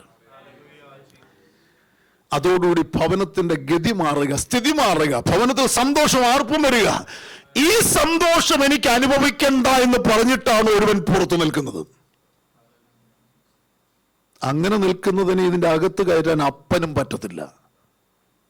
എന്ന് പറഞ്ഞാൽ ഭവനത്തിലെ അപ്പനും അപ്പനാകുന്ന പറഞ്ഞല്ലോ, മോനെ ഒന്ന് വാടാ എന്നൊക്കെ പറഞ്ഞല്ലോ.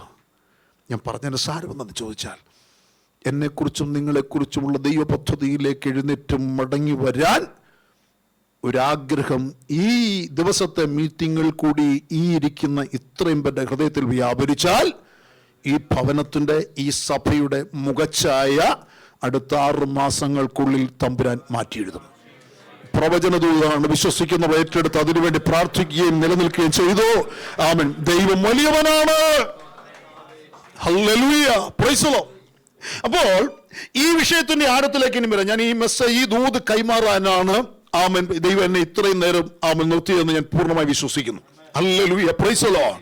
കുടുംബത്തിൽ അങ്ങനെയാണെങ്കിൽ ഈ ഇവിടെ പറയും നമ്മൾ വായിച്ച കുറിവാക്യത്തിലേക്ക് തന്നെ വരുന്ന ആമേൻ നിൽക്കണം നമുക്ക്. Price the Lord. അവിടെ ഒരു വിശ്വാസിയുടെ ജീവിതത്തിൽ ഏലിയാവിന്റെ കാര്യം പറഞ്ഞ് നിങ്ങളുടെ മനസ്സിൽ നിൽക്കണം. അവിടെ ഏലിയാവ് ഏലിശായും കൂടി ഒരു സംഭാഷണം അവിടെ, അതാണ് നമ്മൾ വായിച്ചത്, കുറിവാക്യത്തിൽ വായിച്ചത്. അതിനുള്ള ബന്ധത്തിലാണ് ഈ മെസ്സേജിന്റെ ആകത്തുക പറഞ്ഞാൽ യോർദാൻ കടക്കുവാൻ പോകുന്ന ഏലിയാവ്. ഞാൻ യോർദാൻ കടക്കാൻ പോവുകയാണെന്ന് പറഞ്ഞ് ഏലിയാവ് പറഞ്ഞപ്പോൾ ഏലിശയുടെ ഹൃദയത്തിലും ആഗ്രഹം ഉദിച്ചു, എനിക്കും യോർദാൻ കടക്കണം. യോർദാൻ കടക്കുക എന്ന് പറഞ്ഞാൽ ആത്മീയ ജീവിത നിലവാരത്തിന്റെ ഒരവസ്ഥയാണ്, ലാസ്റ്റ് സ്റ്റേജാണ്. വാഗ്ദത്തത്തിലേക്ക് പ്രവേശിക്കുന്ന, വാഗ്ദത്തം അനുഭവിക്കാനുള്ള ലാസ്റ്റ് സ്റ്റേജ്. എന്താ വാഗ്ദത്തം? വാഗ്ദത്തമുള്ളവർ കൈ ഉയർത്തിയേ. വാഗ്ദത്തമുള്ളവർ എന്താ നിങ്ങളുടെ വാഗ്ദത്തം? 2026 ആകുമ്പോൾ പുതിയ കാറ് വാങ്ങിക്കുന്നുള്ളതാണ് വാഗ്ദത്തം. Price the Lord. പ്രൊമോഷൻ കിട്ടുമെന്നുള്ളതാണോ? മക്കളെ കെട്ടിക്കുമെന്നുള്ളതാണോ? ഇതൊന്നും വാഗ്ദത്തമല്ല. ഇതൊന്നും വാഗ്ദത്തമല്ല. ഇതൊക്കെ ഈ ജീവിതയാത്രയിൽ നമുക്ക് ദൈവം തരുന്ന ചില ദാനങ്ങളാണ്. ചില ദാനങ്ങളെന്ന് മാത്രമേ ഉള്ളൂ. ഇതൊന്നും വാഗ്ദത്തങ്ങളല്ല. വാഗ്ദത്തം ഒന്ന് മാത്രമേ ഉള്ളൂ. ഞാനിരിക്കുന്നിടത്ത് നിങ്ങളെ ഇരുത്തേണ്ടതിന് ഞാൻ വേഗം വരും. അത് വാഗ്ദത്തമാണ്. ഞാൻ നിങ്ങൾക്ക് വേണ്ടി പോകുന്നത് നിങ്ങൾക്ക് പ്രയോജനം, ഞാൻ പോകുന്നത് നിങ്ങൾക്ക് ഭവനം ഒരുക്കാനാ. ഞാൻ പോകഞ്ഞാൽ കാര്യസ്ഥൻ നിങ്ങളുടെ അടുക്കൽ വരികയില്ല. അത് വാഗ്ദത്തമാണ്. അപ്പൊ ഇതൊക്കെയാ വാഗ്ദത്തം. എന്റെ വീണ്ടെടുപ്പ്, എന്നെ അവന്റെ ഭവനത്തിലേക്ക് ചേർക്കുക, ഇതാണ് വാഗ്ദത്തം. ഈ വാഗ്ദത്ത നിവർത്തീകരണത്തിന് വേണ്ടി എന്നോടും നിങ്ങളോടും സലാലയിലുള്ള മാനവത ഗോസ്ബൽ ചർച്ചിലെ വിശ്വാസികളോട് ദൈവത്തിന്റെ ആത്മാവ് ഇന്ന് പറയുന്നു, നീ യോർദാനിലേക്ക് വരണം. നീ യോർദാനിലേക്ക് വന്നാൽ ദൈവത്തിന്റെ ആത്മാവ് നിന്നെ യോർദാൻ കടക്കുമാറാക്കും. യോർദാൻ കടന്നാൽ നീ നിന്റെ വാഗ്ദത്തത്തിലേക്ക് കാലുകുത്തും. ഇതാണ് ആധുനിക യുഗത്തിലുള്ള ദൈവസഭയോട് ദൈവത്തിന്റെ ആത്മാവ് പറയുന്ന സന്ദേശം. ഹല്ലേലൂയ. ചെങ്കടൽ കാണുന്നതാ പണ്ട് ആരും കാണാത്ത 60 ലക്ഷത്തോളം ആൾക്കാർ കാണാത്ത വഴി. 60 ലക്ഷത്തോളം ആൾക്കാർ ചെങ്കടൽ തീരത്ത് നിന്ന് കരയുമ്പോൾ, വഴി കാണാതെ കരയുമ്പോൾ, നോക്കൂ ദൈവമക്കളെ, അതിന് നടുവിൽ ഈ ജനത്തിന് ഒരു വഴി കണ്ടവനല്ലേ നമ്മുടെ കർത്താവ്. ഉണങ്ങിയ നിലം കണ്ട, ചെങ്കടലിന്റെ അടിയിൽ ഉണങ്ങിയ നിലം കണ്ട കർത്താവ് എനിക്കും നിങ്ങൾക്കും വേണ്ടി മരുഭൂമിയിലെ ആരാധനയിലേക്ക് കടക്കാനുള്ള, നടക്കാനുള്ള വഴിയെ അവൻ കണ്ടവനും ഒരുക്കിയവനുമാണെന്ന് വിശ്വസിക്കുന്ന ദൈവമക്കൾ കരമുയർത്തി സ്തോത്രം ചെയ്താട്ട്. അപ്പോൾ നിന്നെ ചെങ്കടൽ തീരത്ത് കൊണ്ടുവന്നതും ചെങ്കടൽ വഴിയുറക്കി നിന്നെ അക്കരെ കയറ്റിയതും ഈ ദൈവം തന്നെയാണ്. അപ്പൊ ചെങ്കടൽ കടന്ന ജനം, ചെങ്കടൽ കൂടെ കടന്ന സ്നാനത്തിനൊരു മുൻകുറി എന്ന് പറയുന്നുണ്ട്. അപ്പോൾ സ്നാനപ്പെട്ട ജനമെന്ന് ഇനി വിശ്വസിച്ചോ, മനസ്സിലാക്കിക്കോ. മരുഭൂമിയിലെ ആരാധനയ്ക്ക് വേണ്ടി എന്നെ ജനത്തെ വിട്ടയക്കാനല്ലേ മോശ മുഖാന്തരം ഫറവോനോട് ദൈവം പറഞ്ഞത്. ഇപ്പൊ മരുഭൂമിയിൽ എന്തോ ഉണ്ട്? ആരാധനയുണ്ട്. മരുഭൂമിയിലെ ആരാധന ഏത് ആരാധനയാ? 3 ദിവസത്തെ വഴി ദൂരം സഞ്ചരിച്ച് ചെന്ന് ചെയ്യേണ്ട ആരാധന. രക്ഷ, മാനസാന്തരം, സ്നാനം. 3 ദിവസ വഴി ദൂരം. ഇതിനു ശേഷം നടക്കുന്ന ആരാധനയാണ് മരുഭൂമിയിലെ ആരാധന. മരുഭൂമിയിലെ ആരാധന ദൈവസാന്നിധ്യമുള്ള ആരാധനയാണ്. അത് പാരമ്പര്യത്തിന്റെ ആരാധനയല്ല, അത് പൗരോഹിത്യത്തിന്റെ ആരാധനയല്ല, അത് ജാതിക ആരാധനയല്ല. ഇപ്പൊ മരുഭൂമിയിലെ ആരാധനയിലേക്ക് എന്നെ നിങ്ങൾ ദൈവം വിളിച്ചത് അടിമ വീട്ടിൽ നിന്നാണ്. മിസ്രയീമിലെ അടിമ വീട്. മിസ്രയീമിലെ അടിമ വീട്ടിൽ നിന്ന് എന്നെയും നിങ്ങളും വിടുവിച്ചെടുത്ത് ഉദ്ധരിച്ചെടുത്ത് ചോരത്തളി ആചരണം പറഞ്ഞാൽ രക്ഷ. സംഹാരകൻ വീട്ടിൽ കയറാതെ പെസഹ കുഞ്ഞാടിനെ ഭക്ഷിച്ച ചോരത്തളി ഒന്നാമത്തെ സ്റ്റെപ്പാണ്. അതനുഭവിച്ച ജനത്തെ ചെങ്കടൽ തീരത്തേക്ക് കൂട്ടിക്കൊണ്ടുവന്ന ദൈവം ചെങ്കടൽ കടത്തി അവരെ മരുഭൂമിയിലേക്ക് കയറ്റിയപ്പോൾ അവിടെ ഒന്നാമത്തെ ആരാധനയുടെ ഫസ്റ്റ് സ്റ്റെപ്പ് മിരിയം തപ്പെടുത്ത് നൃത്തം ചവിട്ടിയപ്പോൾ അവിടെ ആരാധന വെളിപ്പെട്ടു തുടങ്ങി. അവിടുന്ന് അവർ സഞ്ചരിച്ച് പകൽ മേഘസ്തംഭത്തിന് കീഴെ രാത്രി അഗ്നിത്തൂണിന് നടുവിൽ കൂടി അവർ മരുഭൂമിയിലേക്ക് ആരാധനയിലേക്ക് പ്രവേശിപ്പിച്ചു. മരുഭൂമിയിൽ വെച്ചല്ലേ ആമേൻ പ്രൈസ് ദി ലോർഡ് അവർക്ക് ആരാധനയുടെ പ്രമാണം കിട്ടിയത്? മിസ്രൈമിൽ വെച്ച് കിട്ടിയില്ലല്ലോ. അങ്ങനെയാണെങ്കിൽ മരുഭൂമിയിലെ ആരാധനയിലേക്ക് പ്രവേശിക്കപ്പെട്ട ദൈവജനമാണ് ഇതിന്റെ രാത്രിയിൽ ഈ ശുശ്രൂഷയുടെ നടുവിൽ, ഈ വചന കേൾവിയുടെ നടുവിൽ ആയിരിക്കുന്നത് ബോധ്യമുള്ള ദൈവമക്കൾ കരമുയർത്ത് സ്തോത്രം ചെയ്തേ. ആ മരുഭൂമിയിലെ ആരാധനയിലേക്ക് പ്രവേശിക്കപ്പെട്ട കൂടപ്പുറപ്പേ, അവൻ നിന്നോട് പറയുന്നു, നീ മരുഭൂമിയിലെ ആരാധന കൊണ്ട് തൃപ്തിപ്പെട്ടു നിൽക്കാതെ ആ മരുഭൂമിയിൽ കിട്ടുന്ന നന്മ മാത്രം അനുഭവിച്ച്, അവിടെ കിട്ടുന്ന മന്ന മാത്രം ഭക്ഷിച്ച്, അവിടെ നിനക്ക് ഇറച്ചി തിന്നുന്നാകി ഇറച്ചി മാത്രം ഭക്ഷിച്ച്, നാം തീക്കൽപ്പാറയിലെ വെള്ളം മാത്രം കുടിച്ച് അത് സന്തോഷമാണെന്ന് പറഞ്ഞുകൊണ്ട് നിന്റെ കാര്യങ്ങളെല്ലാം നടക്കുന്നെന്ന് പറഞ്ഞ് ചെരുപ്പ് തേയുന്നില്ല, വസ്ത്രം പഴകുന്നില്ല, എല്ലാ കാര്യങ്ങളും നടക്കുന്നുണ്ട്, കുടുംബജീവിതം അനുഗ്രഹമായി നടക്കുന്നുണ്ട്, കുഞ്ഞുങ്ങൾ ജനിക്കുന്നുണ്ട്, കുഞ്ഞുങ്ങൾ വളരുന്നുണ്ട്, കാര്യങ്ങളൊക്കെ നടക്കുന്നുണ്ട്.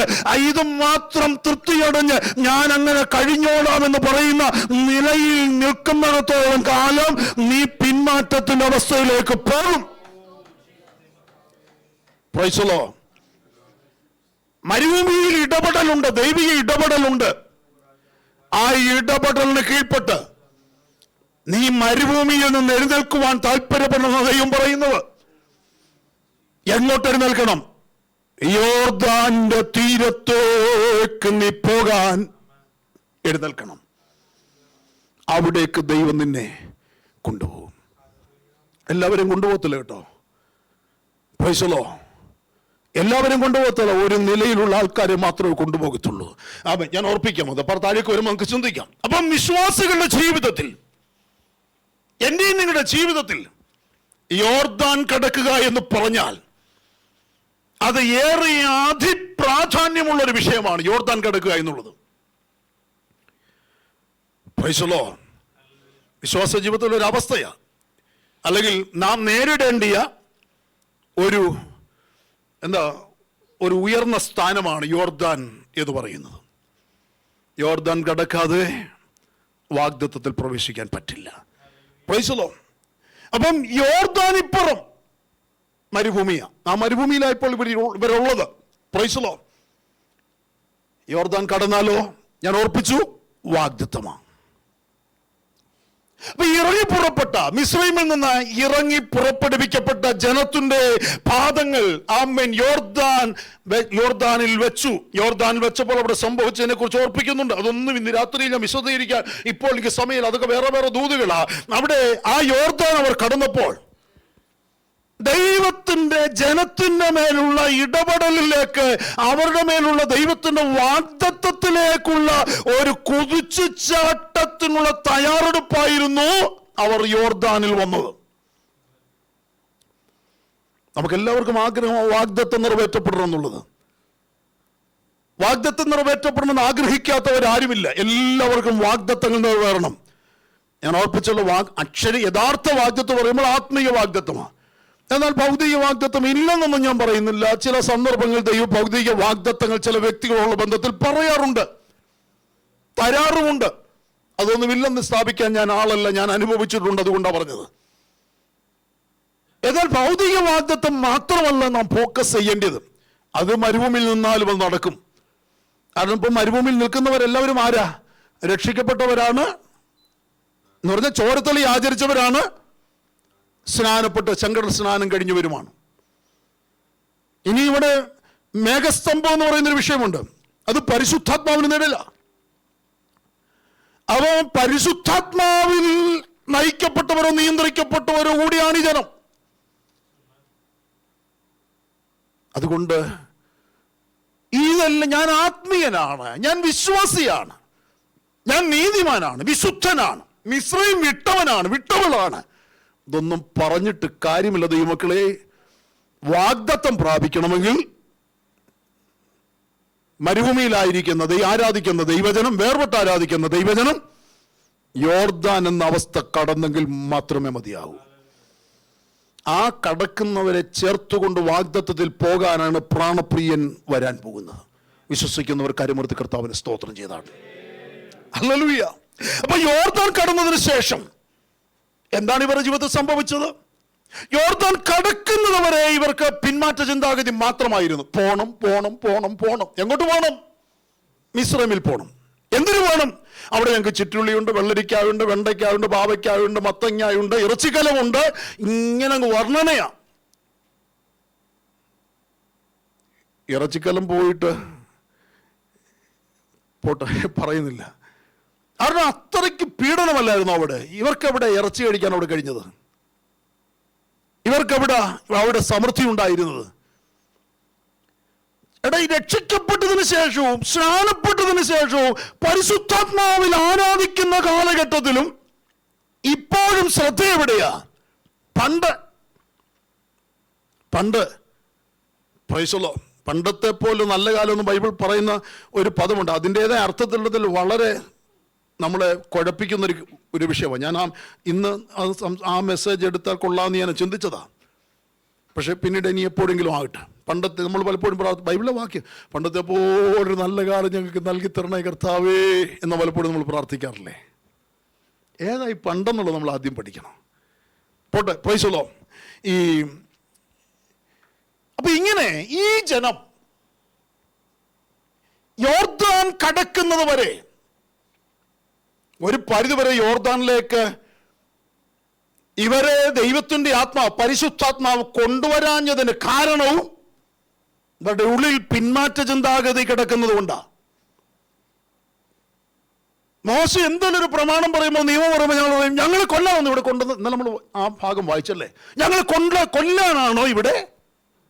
മോശയോട് ഒരു ചോദിച്ചതോ, ഞങ്ങളെ കൊല്ലാനാണോ ഇവിടെ കൊണ്ടുവന്നത്? അവിടെ ഞങ്ങൾക്ക് ശവക്കുഴി ഇല്ലാഞ്ഞിട്ടാണോ? എവിടെ? മിസ്രൈമിൽ ശവക്കുഴി ഏതായാലും കൊപ്പക്കുന്നതിലൊക്കെ വലിച്ചെറിഞ്ഞേച്ച്. പ്രിയമുള്ള ദൈവമക്കളെ, എൻ്റെ നിങ്ങളുടെ കഴിഞ്ഞകാല അവസ്ഥ, പണ്ടത്തെ അവസ്ഥ എന്ന് പറയുന്നത് നിസ്സാര കാര്യമല്ല. ഞാൻ പലപ്പോഴും പറയും, പാടാറുമുണ്ട്, അമ്മേ മരിച്ചു പോയെങ്കിൽ ചെമ്മേവൻ നരകമതിൽ. ഏത്? രക്ഷിക്കപ്പെടുന്നതിന് മുൻപ്, സ്നാനപ്പെടുന്നതിന് മുൻപ്, ഈ പ്രകാശനം എന്റെ ഹൃദയത്തിൽ ശോഭിക്കുന്നതിന് മുൻപ് ഞാൻ മരിച്ചു പോയിരുന്നെങ്കിൽ, ആ പണ്ട് ആയിരുന്ന മർത്തോപ്പള്ളിയുടെ തെമ്മാടിക്കുഴിയിലോ മറ്റോ ഇതിനോടകം മണ്ണോടടിയേണ്ട സമയം കഴിഞ്ഞിരുന്നു. ഒന്നുകിൽ ആത്മഹത്യ ചെയ്യുന്ന ഗണത്തിൽ, അല്ലെങ്കിൽ ഏതെങ്കിലും നിലയിൽ തകർന്നു പോകുന്ന നിരവധി വിഷയങ്ങൾ ജീവിതത്തിൽ ഫേസ് ചെയ്യേണ്ടി വന്നു. പക്ഷേ അവിടെയൊന്നും താളടിയായി പോകാതെ, വീണു പോകാതെ പിടിച്ചു നിർത്തിയ, ഞാനും മരിക്കണമെന്ന് ആഗ്രഹിച്ച് ഒത്തിരി ശ്രമിച്ചൊരു മനുഷ്യനാണ്, ആഗ്രഹിച്ചൊരു മനുഷ്യനാണ്,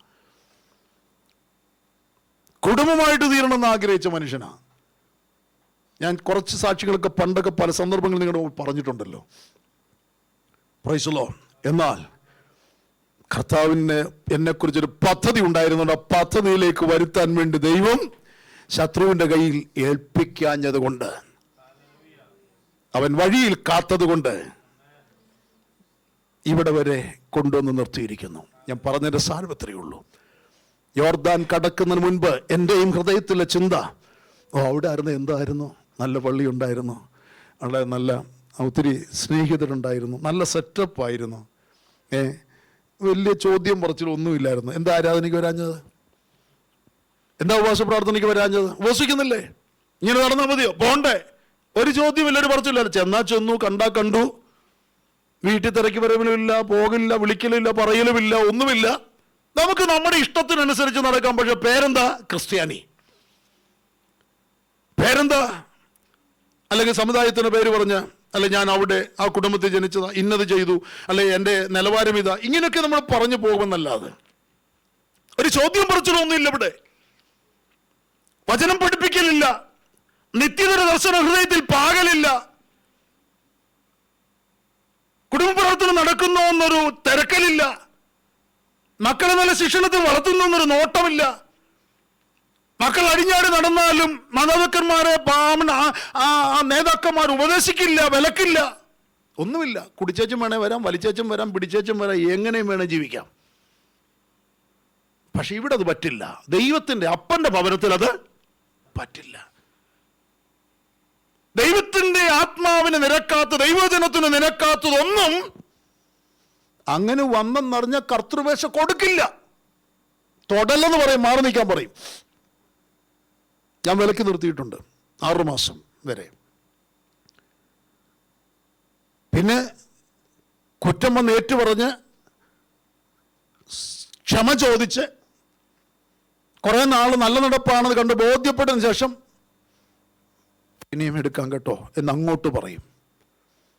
അതിനൊക്കെ ഇടയ്ക്ക് ദാഹമുള്ള ഇങ്ങോട്ട്, പക്ഷേ എനിക്ക് സമയമായോ എന്ന് ചോദിക്കും. ഞാൻ പറഞ്ഞതിന് സാരം ഇത്രയേ ഉള്ളൂ. കൂടപ്പുറപ്പേ, എങ്ങനെയും ഈ വീട്ടിൽ പറ്റില്ല. ഇത് അപ്പൻ്റെ ഭവനമാണ്. അപ്പൻ ജീവിക്കുന്ന ദൈവമാണ്. അവൻ ദഹിപ്പിക്കുന്ന അഗ്നിയാണ്. അവൻ അടിച്ചു നിന്നെ ചുരുട്ടി കേറ്റൻ്റെ അടുത്ത് കയറ്റിക്കിടത്തും കേട്ടോ. സൂക്ഷിച്ചില്ലെങ്കിൽ കൈവിടപ്പെട്ടു പോകും. അതുകൊണ്ട് യോർദാൻ കടക്കുന്നതിന് മുൻപ് ഇവരുടെ ചിന്ത, ഇവിടെ എന്തെങ്കിലും ഉണ്ടാകണം, ഇവിടെ എന്തെങ്കിലും ഉണ്ടാക്കണം. ഒരു കൂട്ടർ പറഞ്ഞല്ലോ, മോശേ നേതാവ്, നീ ഞങ്ങളുടെ നേതാവ് ഇതുവരെയൊക്കെ കൊണ്ടുവന്നു, നന്ദിയുണ്ട് കേട്ടോ. ആ സമയാസമയത്തൊക്കെ മന്നായും കിട്ടി, കാടയും കിട്ടി, എല്ലാം കിട്ടി, കയ്പുവെള്ളം ഒക്കെ മാറി, നല്ല മധുരവെള്ളമൊക്കെ കുടിച്ചു, ഈന്തപ്പനകളൊക്കെ കിട്ടി, എല്ലാം ഞങ്ങൾക്ക് സന്തോഷമാണ്. പക്ഷേ ഞങ്ങളെ അങ്ങോട്ട് കൊണ്ടുപോകല്ലേ? ഞങ്ങളെ വായിച്ചിട്ടില്ലേ അത്? ഞങ്ങളെ അങ്ങോട്ട് കൊണ്ടുപോകല്ലേ? ഇവിടെ ഞങ്ങൾക്ക് രൂപേന്യരും ഗാദ്യരും മനശ്ശയുടെ പാതി ഗോത്രവും 2 ഗോത്രങ്ങൾ പറഞ്ഞില്ലേ, ഞങ്ങൾ ആ യോർദാൻ കടക്കുന്നില്ല, ഞങ്ങൾക്ക് യോർദാൻ കടന്നുള്ള പരിപാടി വേണ്ട. ഇവിടെ മരുഭൂമിയിൽ ഇവിടെ ഇച്ചിരി പച്ചപ്പുണ്ട്, ഞങ്ങളുടെ ആടുപാടുകൾ, മക്കൾക്ക് വേണ്ടിയുമല്ല അവർ പറഞ്ഞത്. മക്കളൊക്കെ പെറ്റുപെരുകി മരുഭൂമിയിൽ വെച്ച് ജനിച്ച സന്തതികൾ വളർന്ന അപ്പന്മാർ അപ്പനോളമായിട്ടുണ്ട്. അവർക്ക് വേണ്ടിയല്ല പറയുന്നത്. ആടുമാടുകൾക്ക് കൊള്ളാകുന്ന ദേശമെന്ന് കണ്ട് പ്രൈസലോ ആ ദേശം അവർ അവകാശം ചോദിച്ചു. മോശ പറഞ്ഞു, കാര്യമൊക്കെ കൊള്ളാം, നിങ്ങളെ അവിടെ കൊണ്ടുപോകണമെന്ന് എനിക്ക് വലിയ നിർബന്ധമൊന്നുമില്ല, പക്ഷെ ഒരു കണ്ടീഷൻ, നിങ്ങളുടെ സഹോദരന്മാരെ അപ്പുറം കൊണ്ടുവന്ന് അവിടെ ആ ദേശത്ത് കയറി, വാഗ്ദത്ത ദേശത്ത് കയറിയപ്പോൾ യുദ്ധം അങ്ങോട്ട് തുടങ്ങും. മരുഭൂമി യുദ്ധമൊന്നുമില്ല കേട്ടോ, മരുഭൂമി വലിയ യുദ്ധമൊന്നുമില്ല. വാഗ്ദത്തത്തിലേക്ക് പ്രവേശിക്കാൻ ആ വെളിപ്പാട് അങ്ങോട്ട് പ്രാപിച്ചു കഴിഞ്ഞാൽ പിന്നെ യുദ്ധം തുടങ്ങുക, പോരാട്ടം തുടങ്ങുക. നിന്റെ ജീവിതത്തിൽ നിനക്ക് ആത്മീയ പോരാട്ടങ്ങൾ ഉണ്ടോ? നിന്റെ ഗതി മാറിയെന്നതിനർത്ഥം എന്ന് പറഞ്ഞാൽ പിന്മാറിപ്പോയെന്നല്ല കേട്ടോ, കാഴ്ചപ്പാട് പ്രാപിച്ചെന്നുള്ള അതിൻ്റെ അർത്ഥം.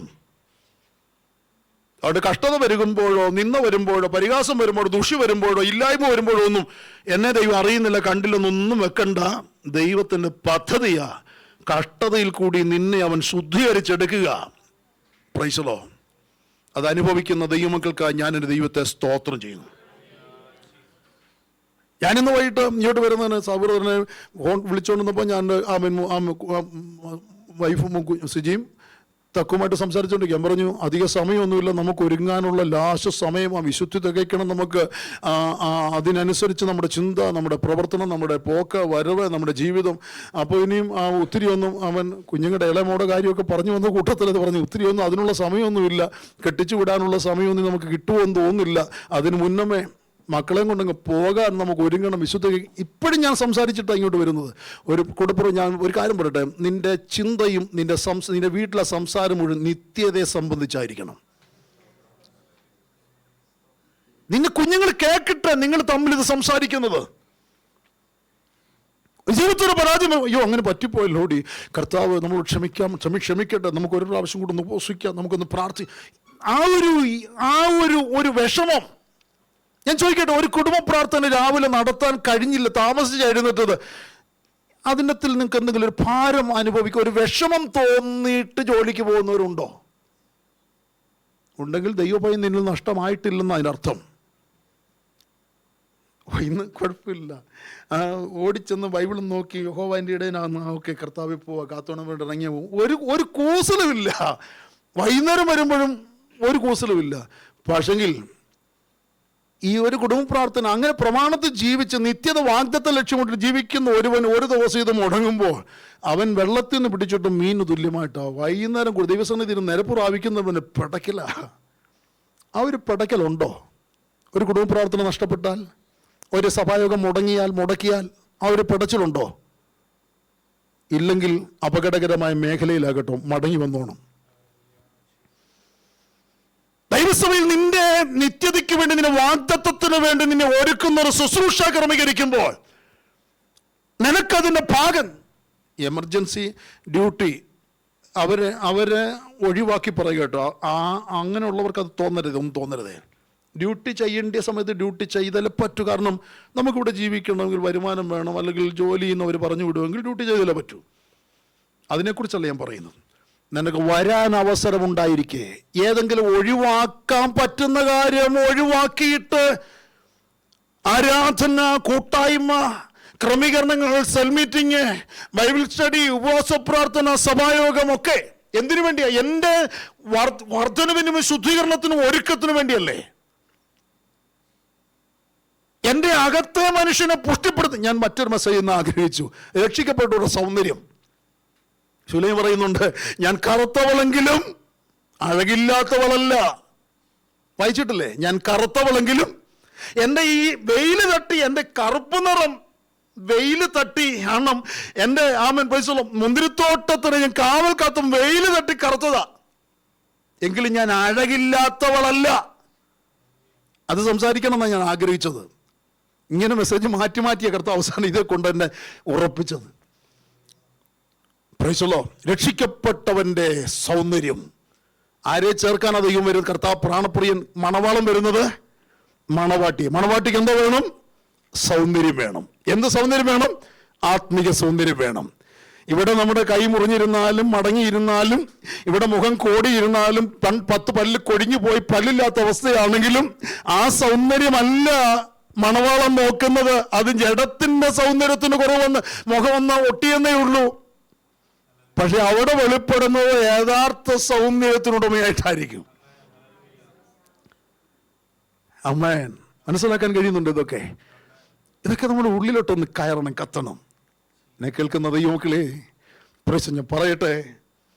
ഏത് വിഷയം പറഞ്ഞപ്പോഴും ഈ വിഷയത്തിലേക്ക് വന്നത്, യോർദാന്റെ തീരത്ത് വരുത്തുന്നത് വരെ ഇവരുടെ ചിന്ത ഈ ലോകവും, ലോകമോഹവും, ലോകസ്നേഹവും, ഇവിടുത്തെ സൗകര്യങ്ങളും ക്രമീകരണങ്ങളും എല്ലാമായിരുന്നു. 10 കാശ് എങ്ങനെ ഉണ്ടാക്കാം, മക്കളെ ഇവിടെ പഠിപ്പിക്കാം, അവരേത് നിലയിൽ ഉയർത്തിക്കൊണ്ട് പോകാം, കൂട്ടുകെട്ടൊക്കെ എങ്ങനെ മെയിൻറ്റെയിൻ ചെയ്യാം. ആഘോഷങ്ങൾ കഴിവതും കൊണ്ടേ മുടക്കരുത് കേട്ടോ. എല്ലാം ആഘോഷിച്ചോണം. മരുഭൂമിയിലെ യോർദാൻ കടക്കുന്നത് വരെയുള്ള ചിന്തയെ ഇവർക്ക്. ജാതിക അവകാശങ്ങൾ, ഈ ലേഖനമൊക്കെ പൗലോസ് എഴുതി തന്നത് ചുമ്മാ ഒന്നുമല്ല. നിങ്ങൾ ജാതികളുടെ മര്യാദ, ആഘോഷങ്ങൾ എന്താണ്? എടാ, യോർദാന്റെ തീരത്തേക്ക് വരുന്നവന്റെ എന്ന് പറഞ്ഞാൽ അവന്റെ അകത്തെ ഗൂഢമനുഷ്യന്റെ ലക്ഷ്യം, എന്റെ പ്രാണപ്രിയൻ എന്നെ കണ്ടാൽ ആകർഷിക്കണം, എന്റെ പ്രാണപ്രിയൻ എന്നെ കണ്ടാൽ ഇഷ്ടപ്പെടണം, എന്റെ സൗന്ദര്യം നാൾക്ക് നാൾ വർദ്ധിക്കണം. അല്ലാതെ നമ്മളിവിടെ എത്ര ഈ പിഗ്മെന്റേഷനൊക്കെ മാറ്റാൻ വേണ്ടി എന്തെല്ലാം പൂട്ടിയൊക്കെ ഇട്ടാലും, price the Lord, oily skin കിട്ടാൻ വേണ്ടി എന്തെല്ലാം ക്രീം വാരി തേച്ച് നല്ല സൗന്ദര്യം ഇവിടെ ചില നിമിഷത്തേക്ക് കൂട്ടാവുന്നേ ഉള്ളൂ. അകത്തെ മനുഷ്യൻ്റെ സൗന്ദര്യം ശോഷിച്ച് പണ്ടത്തെ പറവന്മാർ മമ്മിയൊക്കെ ഈ ശവകുടീരത്തിൽ എന്താ മമ്മി എന്നല്ലേ പറയുന്നതിന്, അതുപോലൊക്കെ ഇരിക്കും. Price the Lord. എന്നെ കേൾക്കുന്ന സഹോദരി, വിഷമമുണ്ടോ ഞാനിങ്ങനെയൊക്കെ പറയുന്നത്? ഹൃദയത്തിലെ തിളപ്പ് കൊണ്ട് പറയുന്നതാണ് കേട്ടോ. നിങ്ങൾ നശിച്ചു പോകില്ലെന്ന് ആഗ്രഹമുള്ളതുകൊണ്ട് പറയുന്ന, മക്കൾക്ക് തുല്യം കാണുന്നതുകൊണ്ട് പറയുന്നതാണ്. കാരണം ഇവിടെ ഞാൻ നിൽക്കുമ്പോൾ നിങ്ങളുടെ പിതാവിന് തുല്യമായിട്ടാണ് നിൽക്കുന്നത്.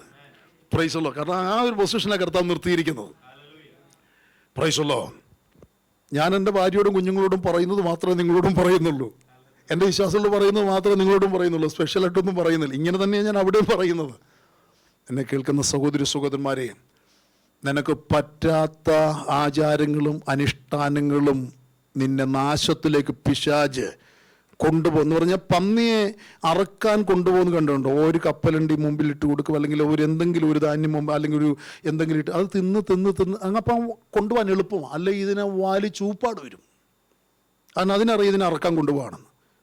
അറക്കാൻ കൊണ്ടുപോകാമെന്ന് അറിയുന്ന ഒരു പോത്തിനെയോ അല്ലെങ്കിൽ ഒരു കാളയോ നിങ്ങൾ കൊണ്ടുപോകുന്ന കണ്ടുകൊണ്ട് എങ്ങനെയാണ് വാലിച്ച് സർവ്വ ബലവും പിടിച്ചേച്ച് ഉള്ളിൽ കൊണ്ടുപോകുന്നു. പക്ഷേ ഇതിനറക്കം കൊണ്ടുപോകാണെന്ന് തോന്നാത്ത രീതിയിൽ, തീറ്റാൻ കൊണ്ടുപോകുന്ന നിലയിൽ ഒരു ഇതങ്ങോട്ട് കാണിച്ചു കൊടുത്ത് ഒരു ലോകസ്നേഹം അല്ലെങ്കിൽ ഒരു നന്മ, ഒരു ദാനം അല്ലെങ്കിൽ ഒരു ഉയർച്ച ഇങ്ങനെ കാണിച്ച് കൊണ്ടുപോകുന്ന നരകത്തിൻ്റെ കുഴിയിലേക്ക് വന്നിട്ട് ഒറ്റ വിട്ട് ഒറ്റ തള്ളും കൂടാ. ഈ പോക്കിലാണ് മരുഭൂമിയിലെ ആരാധനക്കാരിൽ 90% ആൾക്കാരും. പിശാച് ചതിക്കുന്നവനാ, വഞ്ചിക്കുന്നവനാ.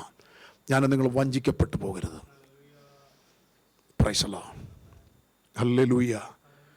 കേൾക്കുന്ന ദൈവമക്കളെ, നമ്മുടെ കുഞ്ഞുങ്ങളുടെ വസ്ത്രധാരണങ്ങളും എല്ലാം ശ്രദ്ധിക്കണം കേട്ടോ. ഇതിനെല്ലാം ഞാൻ നിങ്ങൾ കണക്ക് പറയേണ്ടി വരും.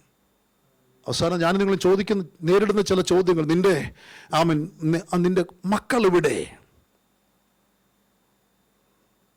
നിന്റെ മക്കൾ എവിടെ? നിന്റെ ഭർത്താവ് എവിടെ? നിന്റെ ഭാര്യ എവിടെ? നിന്റെ സഹോദരൻ എവിടെ? ചില ചോദ്യങ്ങൾ ഞാനും നിങ്ങൾ നേരിടും. അതിന് മറുപടി ഞാനും നിങ്ങളും അല്ലെങ്കിൽ പറയിപ്പിക്കും ദൈവം. Price the Lord. പിതാവേ, ഞാനും എനിക്ക് തന്ന മക്കളും എന്ന് പറയാൻ പറ്റുമോ? ഞാനും എനിക്ക് തന്ന യോശുവ പറഞ്ഞു, ഞാനും എൻ്റെ കുടുംബവും, ഞാനും എനിക്ക് തന്ന കുടുംബം എന്ന് പറയാൻ പറ്റുമോ? പറ്റണം. നാട്ടുകാരല്ല നിന്റെ കുടുംബത്തെ നിയന്ത്രിക്കേണ്ടത്, നാട്ടുകാരല്ല നിന്റെ മക്കളെ നിയന്ത്രിക്കേണ്ടത്. വീട്ടുകാരുമല്ല, നീ തന്നെ ദൈവത്തിന്റെ ആത്മാവിനാൽ നിന്റെ കുടുംബത്തെ നിയന്ത്രിക്കണം, നിന്റെ മക്കളെ നിയന്ത്രിക്കണം.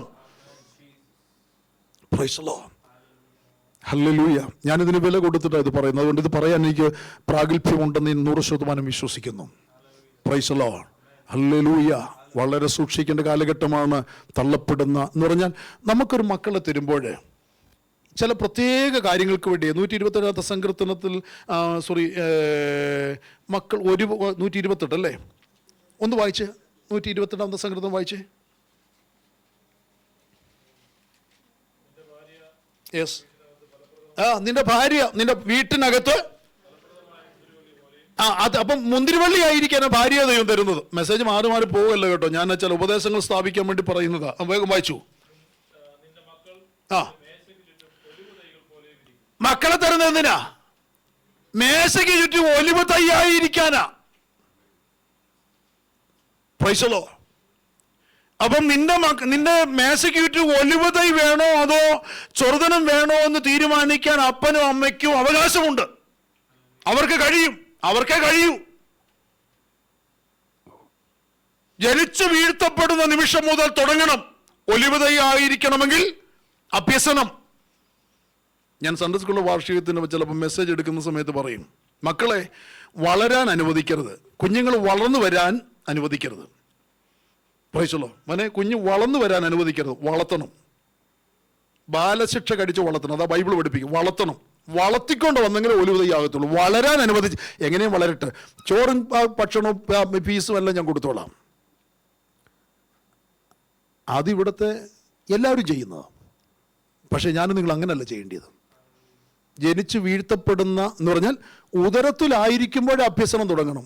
ഒരു പ്രഗത്ഭനായ ഒരു ശാസ്ത്രജ്ഞനോട്, വേദശാസ്ത്രജ്ഞനോട് ഒരാൾ ചോദിച്ചു, ഒരു കൗൺസിലറിനോട് ഒരാൾ ചോദിച്ചു, മക്കളെ എപ്പം തൊട്ടാ നമ്മുടെ ഈ ആത്മീയ മൂല്യങ്ങളൊക്കെ അഭ്യസിപ്പിക്കേണ്ടത്?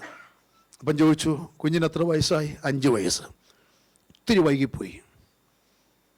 അപ്പം പിന്നെ എപ്പോഴാ? ഉദരത്തിൽ കിടക്കുമ്പോൾ മുതൽ. ഈ 4ാമത്തെ 5ാമത്തെ മാസം തൊട്ട് അമ്മ പറയത്തില്ല, തൊഴിച്ചെന്നൊക്കെ പറയത്തില്ലേ? ഇപ്പം ഞാൻ കേട്ടോണ്ടിരിക്കുക, അടങ്ങി കിടക്കുന്നില്ല, ഭയങ്കര തൊഴിയാന്ന് പറയാറുണ്ട്. പ്രൈസലോ. അന്നേരം ഭാര്യയും ഭർത്താവും കൂടെ അടിയിട്ടാൽ കുഞ്ഞിന് കൊടുക്കുന്ന തെറ്റായ ഒരു സന്ദേശമുണ്ട്. ഞാനതാണ്ട് ഭീകര ലോകത്തിലേക്കാണ് ചെല്ലാൻ പോകുന്നത്. അന്ന് തുടങ്ങും അതിൻ്റെ മൈൻഡ് സെറ്റപ്പ് അന്ന് തുടങ്ങും. ഉദരത്തിൽ കിടക്കുമ്പോൾ ഗർഭിണികൾ എപ്പോഴും മെസ്സേജ് കേട്ടുകൊണ്ട് കിടക്കണം, നല്ല ക്രിസ്ത്യൻ പാട്ടുകളൊക്കെ കേട്ട് നല്ല അന്തരീക്ഷത്തിലൊക്കെ ഇരിക്കണം എന്നൊക്കെ പറയുന്നതിന് അർത്ഥം അതാണ്. പ്രൈസലോ. കുടുംബ പ്രാർത്ഥന നടത്തിയില്ലേ വെച്ചാൽ കുടുംബ പ്രാർത്ഥനയ്ക്ക് സമയമായി എന്ന് അമ്മ പറയുന്നത് അകത്ത് കിടന്ന് ഇത് ഗ്രഹിക്കുക. പ്രൈസലോ. ഇതുവരെ അതിന് കഴിഞ്ഞില്ല. പക്ഷേ എന്തോ ചെയ്യും, സാറേ പേടിക്കണ്ട, കുത്തിരി കരഞ്ഞ് പോസിച്ചോളാം, ചെത്താവ് എൻ്റെ അറിവില്ലായ്മ ക്ഷമിക്കും, ഇന്ന് ഞാൻ കേട്ടു, ഇന്ന് മുതൽ ഞാൻ ചെയ്തോളാം എന്ന് പറഞ്ഞാൽ മതി. പ്രൈസലോ. കരയുമ്പോൾ വാശി പിടിക്കുമ്പോൾ എല്ലാ കാര്യം നിർബന്ധം സാധിച്ചു കൊടുക്കരുത്. ഞാൻ എടുത്തു തരുന്നത് നീ ഇട്ടോണം, ഞാൻ വെച്ച് തരുന്നത് നീ കഴിച്ചോണം, ഞാൻ വാങ്ങിച്ചു തരുന്ന കഴിച്ചോണം. ഒരു നിർബന്ധവും സാധിച്ചു കൊടുക്കരുത്. പോട്ടെ. ആമേൻ. പ്രൈസലോ. അപ്പോൾ ഇതിനെല്ലാം ദൈവം നമ്മളെ അനുവദിച്ച് നമ്മൾക്ക് അതിനുള്ള പ്രൊവിഷൻസ് എല്ലാം തന്നിട്ടാണ് മക്കളെ നമ്മുടെ കയ്യിൽ തരുന്നത്, ഭാര്യയെ തരുന്നത്, ഭർത്താവിനെ തരുന്നത്. അതുകൊണ്ടാണ് കണക്ക് കർത്താവ് ചോദിക്കുന്നത്. അതുകൊണ്ട് പ്രൈസലോ കൂടപ്പുറപ്പുകളെ, ആമേൻ. പ്രൈസലോ. ആമേൻ. നമുക്ക് വേഗം ആമേൻ മുൻപോട്ട് ആമേൻ തന്നെ വരാം. അതുകൊണ്ട് മറക്കരുതേ, ഞാനും നിങ്ങളും ശ്രദ്ധിക്കേണ്ട ചില കാര്യങ്ങൾ ഇവിടെ ശ്രദ്ധിച്ചു തന്നെ പോകണം. അതുകൊണ്ട് ഇന്ന് രാത്രി ഞാൻ എൻ്റെ കൂടപ്പുറപ്പുകളോട്, എൻ്റെ മക്കളോട് പറയുന്നു, മടങ്ങി വരണം. യോർദാന്റെ തീരത്തേക്ക് മടങ്ങി വരണം. മിസ്രൈമിലെ സകല അവകാശങ്ങൾ ഉപേക്ഷിച്ച് മടങ്ങി വരണം. മടങ്ങി വന്നാൽ നിന്നെ വാഗ്ദത്തത്തിലേക്ക് പ്രവേശിപ്പിച്ച് യുദ്ധം ചെയ്ത് വാഗ്ദത്തം വിജയിപ്പിച്ച് നിന്റെ കയ്യിൽ തരിക്കാൻ കഴിയുന്ന ഒരു പിതാവ് നിന്റെ കൂടെ നടക്കും. ആ പിതാവ്, അതാ ഇന്നലെ രാത്രി പറഞ്ഞത്, ദൈവത്തോടൊപ്പം നടക്കുന്ന ഒരു മകൻ. അതാണ് നീതിമാന്റെ വഴി എന്ന് പറയുന്നത്. അല്ലെങ്കിൽ ഇന്നലെ പറയേണ്ട മെസ്സേജിന്റെ ഒരു ഭാഗം ഇപ്പോഴങ്ങ് പറയാം. ഞാൻ ചോദിക്കട്ടെ, മരുഭൂമി, നമ്മൾ ഇന്നലെ ആ വേദഭാഗം വായിച്ച് അവിടെ നിർത്തിയത്, മരുഭൂമിയിൽ ഈ ജനം മന്ന തിന്നില്ലേ, കാടയെ ഭക്ഷിച്ചില്ലേ, തീക്കൽപ്പാറയിലെ വെള്ളം കുടിച്ചില്ലേ, മേഘസ്തംഭം അനുഭവിച്ചില്ലേ, അഗ്നിത്തൂണ്ട നടുവിൽ രാത്രി ഭയം കൂടാതെ കഴിഞ്ഞില്ലേ, യാതൊരു ദോഷമില്ലാതെ പരിപാലിക്കപ്പെട്ടില്ലേ. അപ്പോൾ ഇവര് കുറെ കഴിഞ്ഞപ്പോ യോർദാനിലേക്ക് പോകാൻ താല്പര്യമില്ലാതെ ഇവരെ യോർദാനിൽ ദൈവം കൊണ്ടുപോയില്ല. കൊണ്ടുപോകാഞ്ഞതിന് കാരണം എന്താണെന്നറിയാമോ? ഇവർ പെറുപെറുപ്പുകാരായി തീർന്നു. മോശയ്ക്കും അഹരോനുമെതിരെ ഇവർ പെറുപെറുത്തു. നിങ്ങൾക്ക് മാത്രമേ ഉപദേശം പറയാൻ അറിയത്തുള്ളൂ, നിങ്ങൾ മാത്രമേ പ്രസംഗിക്കത്തുള്ളൂ, നിങ്ങൾക്ക് മാത്രമേ നേതാക്കന്മാരായിരിക്കാൻ പറ്റത്തുള്ളൂ, ഞങ്ങൾക്ക് ഇതൊന്നും പറ്റത്തില്ല. ഇങ്ങനെ നിരവധി പെറുപെറുപ്പ്. കൊല്ലം ഞങ്ങളെ ഇവിടെ കൊണ്ടുവന്നു, അവിടെ ഞങ്ങൾക്ക് സുഭിക്ഷമായിരുന്നു, സുഖമായിരുന്നു. ഇതെല്ലാം കേട്ട് മോശം എടുത്തു, അഹരോനും എടുത്തു, ദൈവവും എടുത്തു. അതുകൊണ്ടാണ് മോശ പറഞ്ഞത് ദൈവത്തോട്, ഞാനിവരെ പറ്റതാണോ ഇങ്ങനെ ചുമിക്കണുണ്ടാക്കാൻ? അവസാനം സഖിയിട്ട് മോശ ദൈവത്തോട്, ഞാനിവരെ പറ്റതാണോ എന്ന് അവരെ ചോദിച്ചില്ലേ? അപ്പോൾ എന്നെ കേൾക്കുന്ന ദൈവമക്കളെ, ദൈവം മോശയോട് പറഞ്ഞു, ഈ ജനത്തെ ഞാൻ ഈ മരുഭൂമിയിൽ കൊന്നു തീർക്കും. അവിടെയാണ് മോശ ചോദിച്ചത്, ദൈവമേ, നീ രക്ഷിച്ചിറക്കിക്കൊണ്ടുവന്ന ജനത്തെ നീ കൊല്ലുമോ? നീ മന്ന കൊടുത്ത ജനത്തെ നീ കൊല്ലുമോ? നീ കാട് കൊടുത്ത ജനത്തെ നീ കൊല്ലുമോ? ദൈവം കൊല്ലും. ദൈവം കൊലപാതകനാണോ? ദൈവം പാപത്തെ ക്ഷമിക്കത്തില്ല, അല്ലെങ്കിൽ ദൈവം പാപത്തെ വഹിക്കത്തില്ല. വഹിച്ചു കഴിഞ്ഞ, നമുക്ക് വേണ്ടി വഹിച്ചു കഴിഞ്ഞതാ. Price the Lord. എന്നെ കേൾക്കുന്ന സഹോദരി സഹോദരൻ, അവിടെ തെറ്റായ ഉപദേശം എടുക്കല്ല. ഞാൻ എൻ്റെ അത് വേറെ രീതി കുറച്ച് പറഞ്ഞെങ്കിൽ ആ ഭാഗം നിങ്ങൾക്ക് മനസ്സിലാകത്തുള്ളൂ. അതുകൊണ്ട് ഈ മെസ്സേജ്, ഞാൻ ഇപ്പം പറയുന്ന മെസ്സേജിൻ്റെ ഉള്ളിലേക്ക്, അടുത്തിലേക്ക് വരണം. Price the Lord. അപ്പം പ്രൈസ് ദി ലോർഡ്. ഇപ്പം ഈ നമ്മൾ മനസ്സിലാക്കേണ്ട കാര്യം.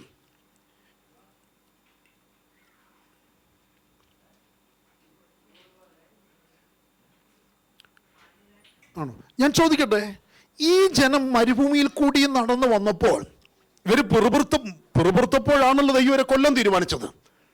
കൊല്ലാൻ തീരുമാനിച്ച ദൈവം എന്താ പറഞ്ഞു? ഇന്നലെ നമ്മുടെ വിഷയം സർപ്പവും സിംഹവുമായിരുന്നല്ലേ? അവരെങ്ങനെ ദൈവം കൊല്ലാൻ തീരുമാനിച്ചത്? അഗ്നിസർപ്പത്തിന്റെ വാ തുറക്കപ്പെടട്ടെ എന്ന് കർത്താവ് പറഞ്ഞല്ലേ? സർപ്പങ്ങളുടെ വായ പാമ്പിനോട് കൽപ്പന കൊടുത്തു, കടിച്ചു. ചെങ്കടൽ കടന്ന് അന്നേരം ദൈവം പാമ്പിനെ അവിടെ ഉണ്ടാക്കിയാണെന്നോ നിങ്ങൾ വിചാരിക്കുന്നത്? എന്നോട് ചേർന്ന് വന്നേ. അന്നേരം പാമ്പിനെ ദൈവം അവിടെ ഉണ്ടാക്കിയിട്ടാണ് ഘടിപ്പിച്ചത്. അത്രയും പാമ്പ, മരുഭൂമിയിലെ പാമ്പ. നാം നടക്കുന്ന മരുഭൂമിയിലെ ആരാധന, മരുഭൂമി നടക്കുമ്പോൾ മരുഭൂമിയിൽ എന്തോ ഉണ്ട്?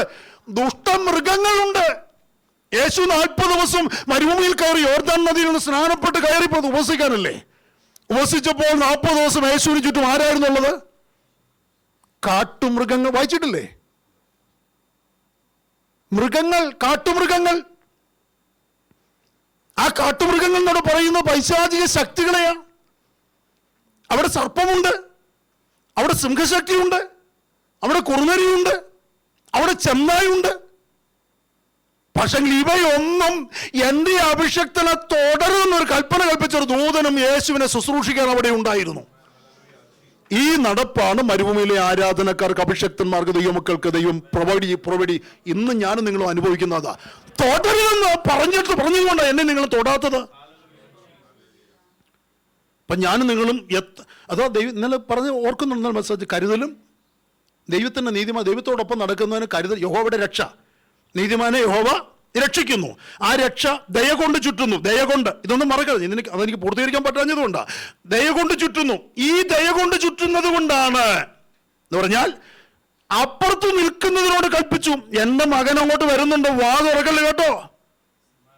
സർവശക്തന്റെ കൽപ്പന പുറപ്പെട്ടപ്പോൾ ഈ പത്രോസിന്റെ പടകിൽ അല്ലെങ്കിൽ വലയിൽ കയറേണ്ടത് മുഴുവനും ഒന്ന് കയറിയില്ലേ?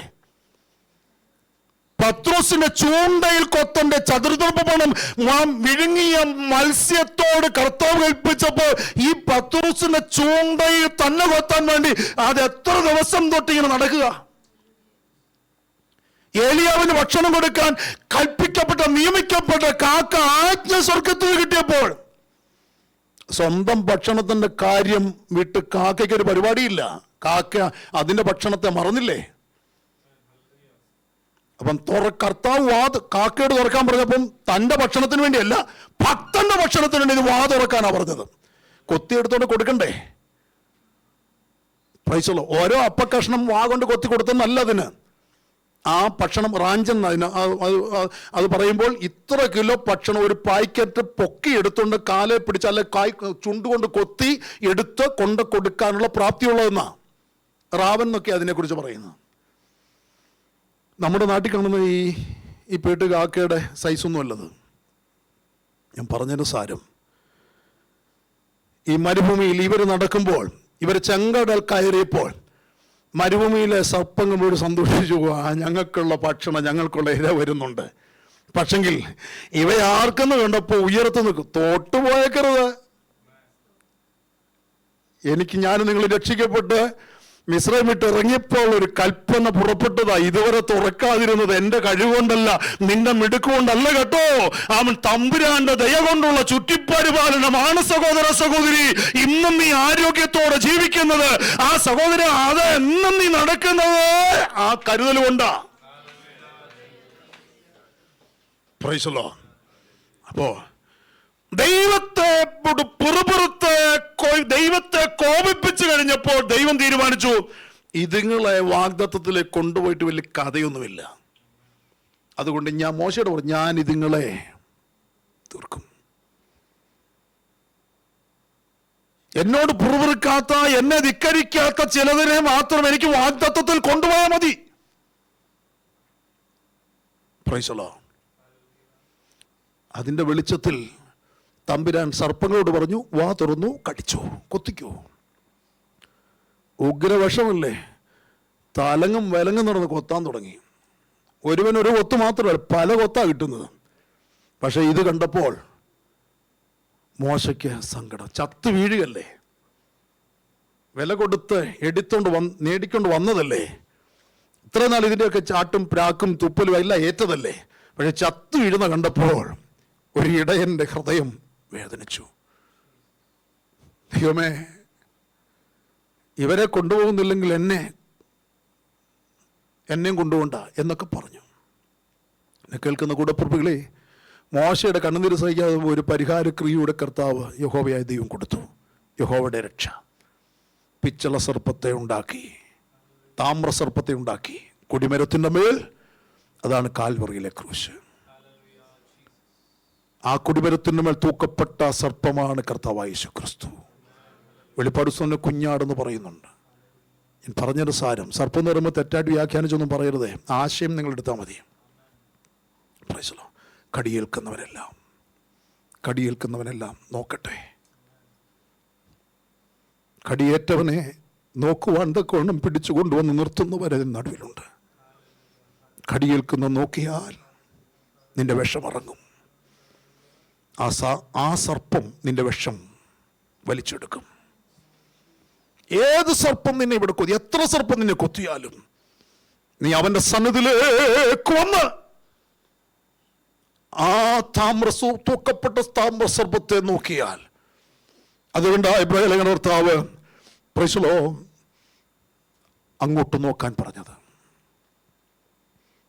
പ്രൈസലോ, എനിക്ക് നിങ്ങൾക്ക് നോക്കി നടക്കാനുള്ള ഒരേ ഒരു മാർഗം ക്രൂശിക്കപ്പെട്ട ഉയർക്കപ്പെട്ട കർത്താവിൻ്റെ കണ്ണുകളിലേക്ക് നോക്കുക. അപ്പം മരുഭൂമിയിൽ സർപ്പമുണ്ട്, പക്ഷെങ്കിൽ വാ തുറക്കണമെങ്കിൽ അവൻ കൽപ്പിക്കണം. അവസാനം ഈ സർപ്പങ്ങളോട് കർത്താവ് വായടയ്ക്കാൻ പറഞ്ഞു. അന്ന് കടി നിർത്തി. എന്നെ കേൾക്കുന്ന കൂടപ്പുറപ്പുകളെ, ഞാൻ മെസ്സേജിൻ്റെ നമ്മുടെ ഇന്നലെ ലാസ്റ്റ് പറയേണ്ട കാര്യമായിരുന്നു. ഇനി അതിൻ്റെ ബാക്കിയുണ്ട്, അതെപ്പോഴും പിന്നെ നമുക്ക് ചിന്തിക്കാം. ഇവിടെ യോർദാൻ്റെ വിഷയത്തിലേക്ക് ഞാൻ മടങ്ങി വരട്ടെ. അവിടെ നിന്നൊന്നും പറയല്ല കേട്ടോ. ദൈവത്തിൻ്റെ ആത്മാവ് ആമൻ നിങ്ങളുടെ ശുദ്ധീകരണത്തിന് വേണ്ടി എൻ്റെ ഹൃദയത്തിൽ പ്രേരിപ്പിക്കുന്ന കാര്യങ്ങളാണ് ഞാൻ തരുന്നത്. ഞാനല്ല പരിശുദ്ധം തരുന്നത്. ഞാനൊരു ഉപകരണമായിട്ട് ഇവിടെ നിൽക്കുന്നു മാത്രമേ ഉള്ളൂ. ഒരു കാര്യം ചെയ്യേണ്ടത്, യോർദാൻ്റെ തീരത്തേക്ക് വരുന്നത് വരെ എൻ്റെ ചിന്ത എനിക്ക് ലോകത്തിൻ്റെ ദൈവത്തെ എങ്ങനെ സന്തോഷിപ്പിക്കാം, പ്രസാദിപ്പിക്കാം എന്നുള്ളതാണ്. നോക്കൂ, അങ്ങനെ യോർദാൻ്റെ തീരത്തേക്ക് കർത്താവിന് നടത്തിക്കൊണ്ട് പോകാൻ താല്പര്യമുള്ളതും ഒരുക്കപ്പെട്ടതിനെല്ലാം യോർദാൻ്റെ തീരത്തേക്ക് കർത്താവ് നടത്തിക്കൊണ്ട് പോവുകയാണ്, അല്ലെങ്കിൽ മോശ നടത്തിക്കൊണ്ട് പോവുകയാണ്. Price the Lord. അവിടെ യോർദാൻ ഇപ്പുറം മരുഭൂമിയിലായിരിക്കുന്നിടത്തോളം കാലം ചിന്ത എന്താ? യോർദാൻ കടക്കാത്തിടത്തോളം ആത്മീയമായി ഞാനും നിങ്ങളും ആത്മീയ ജീവിതാവസ്ഥയിൽ യോർദാൻ കടക്കാത്തിടത്തോളം കാലം പിന്മാറിപ്പോകാനുള്ള സാധ്യത 99.9% ഉണ്ട്. പക്ഷെ യോർദാൻ കടന്നതിന് ശേഷം ഇവർക്ക് ആർക്കും ആ ചിന്തയില്ല, അങ്ങോട്ട് പോവുകയും വേണ്ട. വായിച്ചു നോക്കിയാൽ താഴേക്ക് വരുമ്പോൾ വിഷയങ്ങളുണ്ട്. Praise the Lord. എന്നെ കേൾക്കുന്ന അവരുടെ ചിന്ത എപ്പോഴും പ്രാണപ്രിയം വരും, എനിക്ക് പോകണം, എൻ്റെ ശുദ്ധീകരണം. Price the Lord. ഞാൻ ഇന്നലെ വണ്ടി കൊണ്ട് ദുബായിൽ കൊണ്ട് മോനച്ചമ്പ്രതിൻ്റെ നമ്മുടെ ദേവിദാസ് മോനച്ചമ്പ്രതിനെ കൊണ്ട് കൊടുത്ത് മോനച്ചമ്പ്രതിനെ എയർപോർട്ടിലേക്ക് കൊണ്ട് വിടുന്ന സമയത്ത് ഇങ്ങനെ ഞങ്ങൾക്ക് പിന്നെ ഇങ്ങനെയുള്ള കാര്യങ്ങളാണ് ഞങ്ങളെപ്പോഴും സംസാരിക്കുന്നത്. രാഷ്ട്രീയമൊന്നും ഞങ്ങൾക്ക് സംസാരിക്കാനില്ല. Price the Lord. എല്ലാം അറിയും, കാണും, കേൾക്കും, മനസ്സിലാക്കും. പക്ഷേ അത് നമ്മൾ സംസാരിക്കേണ്ട വിഷയങ്ങളല്ല. അപ്പം ഞങ്ങളെപ്പോഴും കൂടുമ്പോഴൊക്കെ കർത്താവിൻ്റെ വരവ്, എങ്ങനെ ആരാധന അനുഗ്രഹമാക്കാം, ഒരു വിശ്വാസി എങ്ങനെ നേടാം, ഇങ്ങനെയുള്ള കാര്യങ്ങൾ. ഇപ്പം ഞാൻ പറഞ്ഞു, ദേവദാസനെ ഇനി ഒരു 5 വർഷത്തിൽ കൂടുതൽ നമുക്ക് കിട്ടുമെന്ന് തോന്നുന്നില്ല കേട്ടോ. പക്ഷേ ശരിയാ, പക്ഷേ മുമ്പോട്ടൊക്കെ ചിന്തിക്കുമ്പോൾ എടുക്കപ്പെടാൻ ഞാൻ പറഞ്ഞു ശുദ്ധീകരിക്കപ്പെടാനുള്ള സമയമായിപ്പോൾ. അപ്പം എങ്ങനെ ശുദ്ധീകരിക്കപ്പെടും, ഇതൊക്കെ ഞങ്ങൾ വണ്ടി ഇരുന്ന് സംസാരിക്കുക. അന്നേരം കർത്തദാസനോട് പറഞ്ഞു, പക്ഷേ വല്ലവിധനെയും ശരീരത്തിന് രൂപാന്തരം സംഭവിച്ചില്ലെങ്കിൽ ചിന്തിച്ചിട്ടുണ്ടോ അതിനെക്കുറിച്ച്? കാഹളം ധനിക്കുന്ന മാത്രമേ നമ്മൾ കുടഞ്ഞാൽ വരുന്നതല്ല രൂപാന്തരം. അത് യോർദാൻ നമ്മളെ കടത്തിയ പരിശുദ്ധാത്മാവ് നമ്മുടെ ശരീരത്തിന് ട്രാൻസ്ഫോർമേഷൻ വരുത്തിയെങ്കിലേ നമ്മള് ദൂതതുല്യ ശരീരം പ്രാപിച്ച കണ്ണുവയ്ക്കുന്ന മാത്രയിൽ പ്രാണപ്രിയനെതിരേക്കാൻ മധ്യാകാശത്തിലേക്ക് കയറുകയുള്ളൂ. ഇവിടെ കിടന്ന് എത്ര കുടഞ്ഞാലും ഈ ബ്ലഡും ഫ്ലഷും ഒന്നും, അല്ലെങ്കിൽ ഹോസ്പിറ്റലിൽ പോയി എന്താ അതിൻ്റെ പേര്, ആ മെഷീനിലൊക്കെ സഹായത്തോടെല്ലാം വലിച്ചൂറ്റി, അപ്പോഴത്തേക്ക് സഭ അവിടെ വിവാഹമാമാങ്കത്തിൽ ഏർപ്പെട്ടിരിക്കും, കുഞ്ഞാടിൻ്റെ കല്യാണത്തിലേക്ക് പ്രവേശിക്കപ്പെട്ടിരിക്കും. Praise the Lord.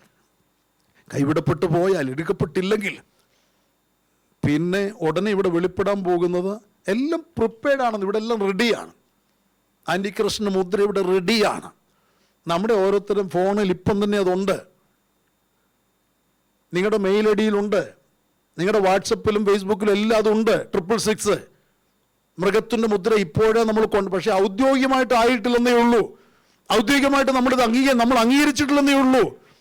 നോക്കൂ ദൈവമക്കളെ, www വെബ്സൈറ്റിൻ്റെ ഒക്കെ ഇപ്പുറത്ത് കാണുന്നില്ലേ? ആമീൻ, പ്രൈസ് ദി ലോർഡ്. ആമീൻ. നമ്മുടെ 219 സങ്കീർത്തനത്തിൻ്റെ ആദ്യം അത് ആലേപതേലം ഇങ്ങനെ വായിക്കുമല്ലോ, അതിൻ്റെ തലക്കെട്ട് വായിക്കുമല്ലോ, അതുപോലെ അക്കങ്ങളാ. ആമീൻ. അതിനകത്തിൽ 6 നോക്കിക്കേ, wow. Amin, price the Lord. Wow wow wow എന്ന് പറഞ്ഞാൽ 666 എന്ന് അതിൻ്റെ 600. മൃഗത്തിൻ്റെ സംഖ്യ 666. വെളിപ്പാട് പുസ്തകത്തിൽ പറയുന്നു, മൃഗത്തിൻ്റെ മുദ്ര കൈമേലോ നെറ്റിമേലോ ഏൽക്കുന്നവൻ ശപിക്കപ്പെട്ടവൻ, അവൻ തള്ളപ്പെടുന്നവൻ. അപ്പോൾ ഇതെല്ലാം മനസ്സിലാക്കി വേണം ഞാനും നിങ്ങൾ ഈ ദിവസങ്ങൾ ഒരുക്കപ്പെടാൻ. ഇതൊക്കെ ഞാനും നിങ്ങൾ ഈ ദിവസങ്ങൾ അറിഞ്ഞ് ഒരുക്കപ്പെട്ടില്ലെങ്കിൽ ഇനി അധികം സമയം നമുക്ക് കേൾക്കാനും പറയാനും ഒന്നും കിട്ടത്തില്ല. അതുകൊണ്ടാണ് പറഞ്ഞത്, യോർദാൻ കടന്നു കഴിഞ്ഞാൽ പിന്നെ നമ്മുടെ ചിന്ത നിത്യത, അതാ നിത്യതയുടെ ദർശനം പാകുക എന്ന് പറയുന്നത്. പിന്നെ നമ്മൾ നിത്യതയെക്കുറിച്ച് ആരും നമ്മൾ പറയേണ്ട കാര്യമില്ല.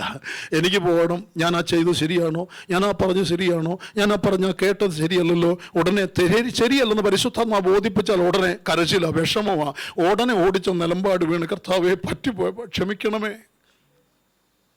കർത്താവ് ഞാനത് പറഞ്ഞു പോയി, എൻ്റെ സഹോദരൻ അത് വിഷമമായി, സഹോദരിക്ക് അത് വേദനയായി, ക്ഷമിക്കണം, ഞാൻ ഒഴിവാക്കി, ഞാൻ ക്ഷമ ചോദിക്കാം, ഞാൻ ക്ഷമിക്കണേ പച്ച. എപ്പോഴും ശുദ്ധീകരണത്തിൻ്റെ ചിന്ത ഇവരുടെ ജീവിതത്തിലുള്ളൂ. യോർദാൻ കടന്നാൽ പിന്നെ ഈ ചിന്തയുള്ളൂ, ശുദ്ധീകരണം, വിശുദ്ധീകരണം. കാരണം അടുത്ത സ്റ്റേജ് തേജസ്കരണമാ. Praise the Lord. ആ യോർദാൻ കടന്നവർക്ക് വചനത്തോട് ഭയങ്കര കൂറ. അവർക്ക് വചനമില്ലാതെ പറ്റില്ല. വചനമാണ് അവരുടെ ഭക്ഷണം. വചനത്തിൽ അവർ സന്തോഷിച്ചു കൊണ്ടിരിക്കും, വചനത്തിൽ അവർ രസിച്ചു കൊണ്ടിരിക്കും. എന്നെ കേൾക്കുന്ന സഹോദരി സഹോദരന്മാർ, എങ്ങനെയാണെങ്കിൽ ഞാനും നിങ്ങളും ആ ഒരു അവസ്ഥയിലേക്ക് മാറ്റപ്പെടണമെന്ന് പ്രൈസ് ദി ലോർഡ് ദൈവത്തിന്റെ ആത്മാവ് ശക്തമായി പറയുന്നു. ആമേൻ. അങ്ങനെയാണെങ്കിൽ യോർദാൻ കടന്നതിന് ശേഷം ദൈവജനത്തിന്റെ മനോഭാവം പൂർണ്ണമായി മാറ്റപ്പെട്ടു. മക്കൾക്ക് മനസ്സിലാവുന്നുണ്ട് ഇതൊക്കെ പറയുന്നത്?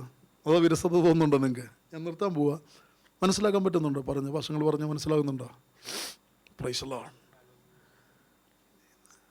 നിങ്ങൾ പേരൻസ് ഇവർക്ക് മനസ്സിലാകുന്ന നിലയിലൊന്ന് വീട്ടിൽ ചെന്ന് സിമ്പിളായിട്ടൊന്ന് പറഞ്ഞു കൊടുക്കണം കേട്ടോ. Price the Lord. യോർദാൻ കടന്നതിന് ശേഷം നമ്മുടെ മനോഭാവം എങ്ങനെയുള്ളത് എന്നൊന്ന് ചിന്തിച്ചു നോക്കി. എൻ്റെ മനോഭാവം എങ്ങനെ? എൻ്റെ കൂട്ടുവിശ്വാസിയോട്, എൻ്റെ കൂട്ടായ്മയോട്, എന്നെ ഉപദ്രവിച്ചവരോട്, എൻ്റെ നന്മ മുടക്കുന്നവരോട്, എന്നെ ആക്ഷേപിക്കുന്നവരോട്, എന്നെ ഉപദ്രവിച്ച, എൻ്റെ സമ്പത്ത് അപകരിച്ച എൻ്റെ വീട്ടുകാരോട്, എൻ്റെ കൂട്ടുകാരോട്, എൻ്റെ മനോഭാവം എങ്ങനെ? യോർദാൻ കടന്നാൽ മനോഭാവത്തിന് വലിയ മാറ്റം വരും. Praise the Lord. ആമേൻ. യോശുവ 5:12 വേഗം വായിച്ചേ, നമുക്ക് നിർത്താൻ സമയമായല്ലോ. യോശുവ 5:12 വായിച്ചേ.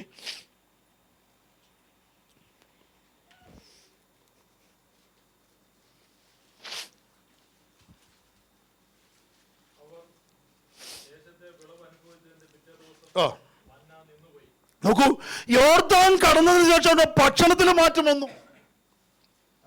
യോർദാൻ കടക്കുന്നവരെന്തായിരുന്നു? മന്ന,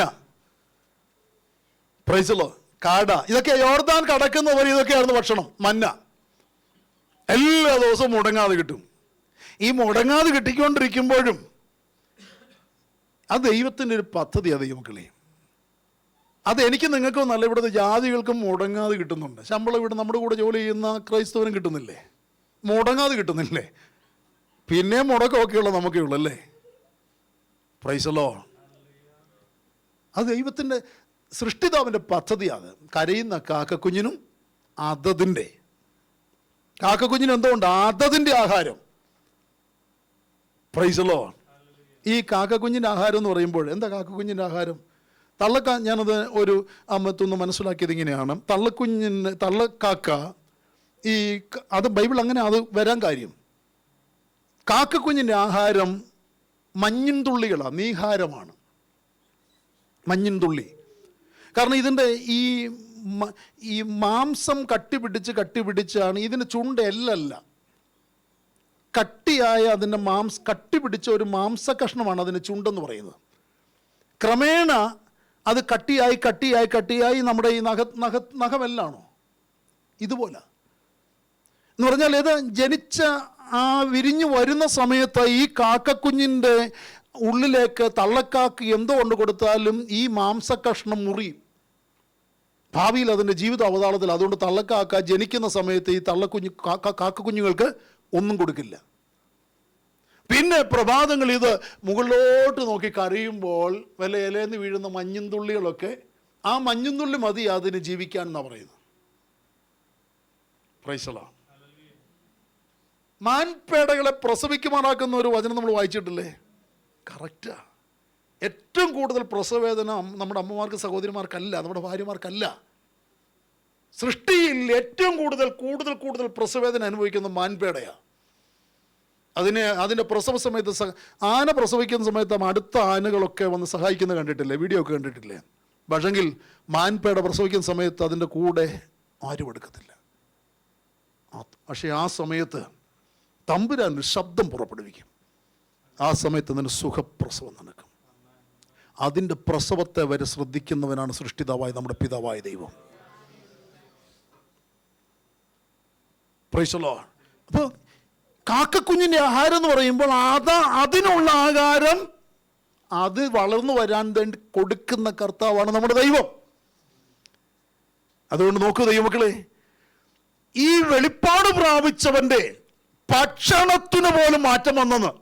യോർദാൻ കടന്നതിന് ശേഷം ഇവരുടെ ഭക്ഷണത്തിന് മാറ്റം വന്നു. അതല്ലേ വായിച്ചവിടെ? ഒന്നുകൂടെ വായിച്ച ജിൻസ് ബ്രദറെ. യെസ്, ദേശത്ത് വിളവ് അനുഭവിച്ചതിന്റെ പിറ്റേ അവർ വാഗ്ദത്തത്തിലേക്ക് യോർദാൻ കടന്ന് കയറി, ആ യോർദാൻ അവകാശമാക്കാൻ വേണ്ടി ഇറങ്ങി, ദേശത്തെ വിളവ് അനുഭവിച്ചു തുടങ്ങി. ആദ്യം താനെ കിളുത്തു വിളയുന്ന യെശയ്യാവിന്റെ പുസ്തകത്തിലാണെന്ന് തോന്നുന്നു. താനെ വെളുത്തു കളയുന്ന പിന്നത്തെ അതിൽ നട്ടു വളർത്തിയെന്ന് പറയുന്ന അവർ ഭക്ഷണത്തിൻ്റെ അല്ലെങ്കിൽ കഴിച്ച വൃക്ഷഫലങ്ങളുടെ ഒരു സ്റ്റേജിനെ കുറിച്ച് പറയുന്നുണ്ട്. ഞാൻ വാക്യം കറക്റ്റായിട്ട് അങ്ങോട്ട് ഓർക്കുന്നില്ല. അപ്പം ദേശത്തേക്ക് അവർ പ്രവേശിച്ചപ്പം ദേശത്തെ വിളവാണ് അവർ ഭക്ഷിച്ചത്, മന്ന അല്ല. അത് ഭക്ഷിച്ച ദിവസം അവർക്ക് മന്ന കൊടുക്കുന്നത് നിർത്തി. പിന്നെ അവര് അധ്വാനിച്ച് ജീവിക്കണം, വിളവെടുത്ത് ഉണ്ടാക്കി ഭക്ഷിക്കണം എന്നൊക്കെ ആ ദൈവത്തിന്റെ വ്യവസ്ഥയാണ്. നോക്കൂ, അങ്ങനെയാണെങ്കിൽ മന്ന നിന്നു, ദേശത്തിലെ ഫലങ്ങൾ അവർ അനുഭവിക്കാൻ തുടങ്ങി. യോർദാൻ കടന്നതിന് ശേഷം അവർക്കൊരു പുതിയ ഉണർവുണ്ടായി, ഒരു പുത്തൻ പ്രതീക്ഷയുണ്ടായി. ആ ഉണർവും പ്രതീക്ഷയും നിമിത്തം മിസ്രയീം അവർ മറന്നു.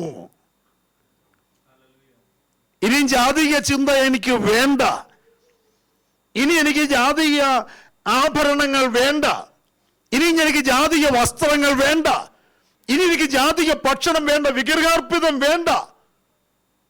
Price the Lord.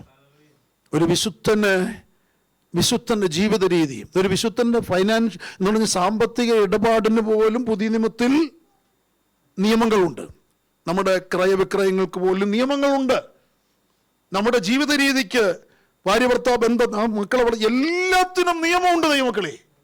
എല്ലാത്തിനും ബൈബിൾ നിയമമുണ്ട്. ആ നിയമത്തിനനുസരിച്ചാണ് വെളിപ്പാട് പ്രാപിച്ചൊരു ദൈവപൈതൽ ജീവിക്കേണ്ടത്. Price the Lord. അപ്പോ യോർദാൻ കടന്നത്, അതിനെക്കുറിച്ച് പറയുമ്പോൾ അതുകൊണ്ട് അത് തീർക്കാനൊന്നും പറ്റത്തില്ല, എങ്കിലും 1-2 സെൻസോടെ പറഞ്ഞിട്ട് നമുക്ക് പ്രാർത്ഥിച്ചു നിർത്താം. യോർദാൻ കടന്നതിന് ശേഷം ലഭിച്ച ആ ഉണർവ്, ആ പ്രതീക്ഷ അവരെ മുൻപോട്ട് നയിക്കുവാൻ പ്രാപ്തമാക്കി. തങ്ങളുടെ ശത്രുക്കളെ തോൽപ്പിക്കുന്നതിനുള്ള ഒരു പുതിയ ശക്തി അവർക്ക് ലഭിച്ചു. യോർദാൻ കടന്നതിന് ശേഷം നിന്റെ മുൻപിൽ നിൽക്കുന്ന ശത്രു ആരാ? മനുഷ്യരല്ല. അതാ എഫെസ്യ ലേഖനത്തിൽ ഇന്നലെ അതും ഞാൻ ഇടയ്ക്കൊന്ന് ഓർപ്പിച്ചു. നമുക്ക് പോരാട്ടമുള്ളത് മനുഷ്യരോടല്ല, ജഡരക്തങ്ങളോടല്ല, വാഴ്ചകളോടും. അതാ സിംഹികേസരി എന്നൊക്കെ പറഞ്ഞ വിഷയം. അപ്പോ ഇവരൊരു യോർദാൻ കടന്നു, വാഗ്ദത്തത്തിലേക്ക് പ്രവേശിച്ചു, ഒരു യുദ്ധം തുടങ്ങുക, ഒരു ആത്മീയ യുദ്ധം തുടങ്ങുക. അന്ന് മുതൽ സകലതും അവർക്കെതിരാ, സകലരുമെതിരാ. ഈ എതിര് കണ്ടിട്ട് നീ ഭയപ്പെടേണ്ട. നീ ചെയ്യുന്ന ഒരു യുദ്ധമാ, പക്ഷെ നീയല്ല ചെയ്യുന്നത്. നിനക്ക് വേണ്ടി യുദ്ധം ചെയ്യുന്നവൻ സ്വർഗത്തിലുണ്ട്.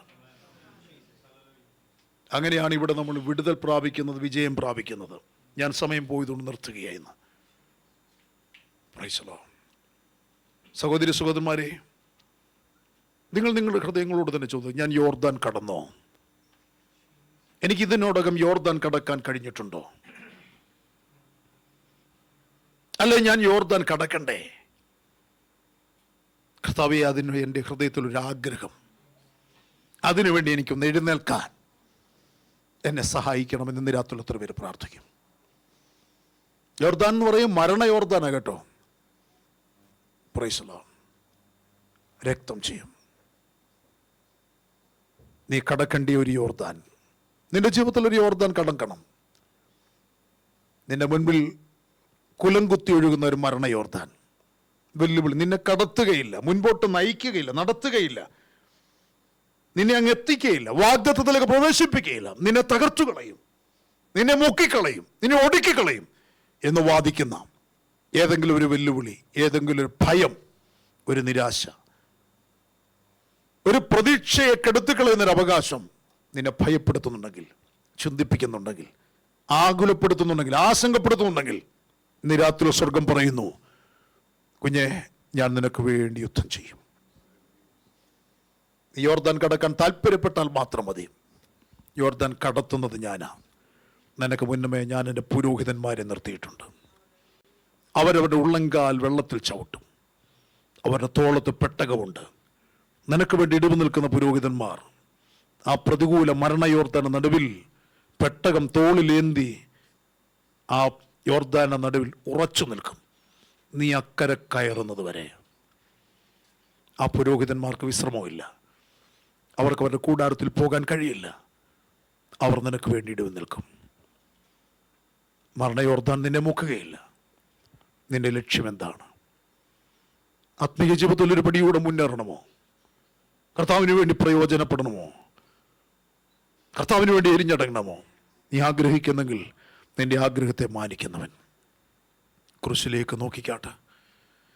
കർത്താവിനോട് പറ, കർത്താവ്, ഞാൻ നിന്റെ അടുക്കിലേക്ക് ഒന്നുകൂടെ വരികയാണ്. എനിക്ക് തെറ്റുപറ്റിപ്പോയി. ലോകസ്നേഹവും ലോകമോഹങ്ങളും ഒക്കെ എന്നെ കീഴ്പ്പെടുത്താൻ താല്പര്യപ്പെടുന്നു. എന്നാൽ ഞാൻ എഴുന്നേൽക്കാൻ ആഗ്രഹിക്കുന്നു. എനിക്ക് യോർദാൻ കടക്കണം കർത്താവേ. എനിക്ക് ആ നിത്യവാഗ്ദത്തങ്ങൾ പ്രാപിക്കണം കർത്താവേ. ആഗ്രഹിക്കുന്നവരാരോ അവർ വലങ്കരമാറോട് ചേർത്ത് വെച്ചാട്ട്. ഞാൻ വരൂ ക്രൂശിങ്കിൽ സാധുക്ഷി നൂരുടെ സർവ്വവും എനിക്കേച്ചിൽ പൂർണ്ണരെ നും ഞാൻ സർവ്വവും എനിക്കേച്ചിൽ പൂർണ്ണരെ ക്ഷകാണും ഞാൻ. വലങ്കരമാരോട് ചേർത്ത് വെച്ച് നിങ്ങൾക്ക് ദൈവസന്നിധിയിൽ ഏറ്റുപറഞ്ഞ് ഉപേക്ഷിക്കാൻ എന്തെല്ലാം ഉണ്ടോ അതെല്ലാം ഏറ്റുപറഞ്ഞ് ഉപേക്ഷിച്ച്, കർത്താവ്, എനിക്ക് അറിവില്ലായ്മ കൊണ്ടോ എൻ്റെ അവിവേകം കൊണ്ടോ പറ്റിപ്പോയത്, എൻ്റെ മനോഭാവത്തിന് വന്ന വ്യതിയാനങ്ങൾ എല്ലാം തിരുവചന കേൾവിയിൽ ഞാൻ ഏറ്റുപറഞ്ഞ് ഉപേക്ഷിക്കുന്നു. എന്നോട് കരുണ കാണിക്കണമേ. എന്നെ വാഗ്ദത്തത്തിലേക്ക് എത്തിക്കണേ കർത്താവേ. എനിക്ക് മിസ്രൈമിൽ ശേഷിക്കണ്ട, എനിക്ക് മരുഭൂമിയിൽ ഒടുങ്ങിപ്പോവുകയും വേണ്ട. എനിക്ക് മരുഭൂമിയിൽ ഒടുങ്ങുകയും വേണ്ട, മിസ്രൈമിലേക്ക് മടങ്ങുകയും വേണ്ട. എനിക്ക് യോർദാൻ കടക്കണം, വാഗ്ദത്തത്തിൽ പ്രവേശിക്കണം. അതിന് തടസ്സം നിൽക്കുന്നതെല്ലാം ഞാൻ തകർത്തു കളയാൻ തയ്യാറാണ്. തീരുമാനിച്ചാട്ട്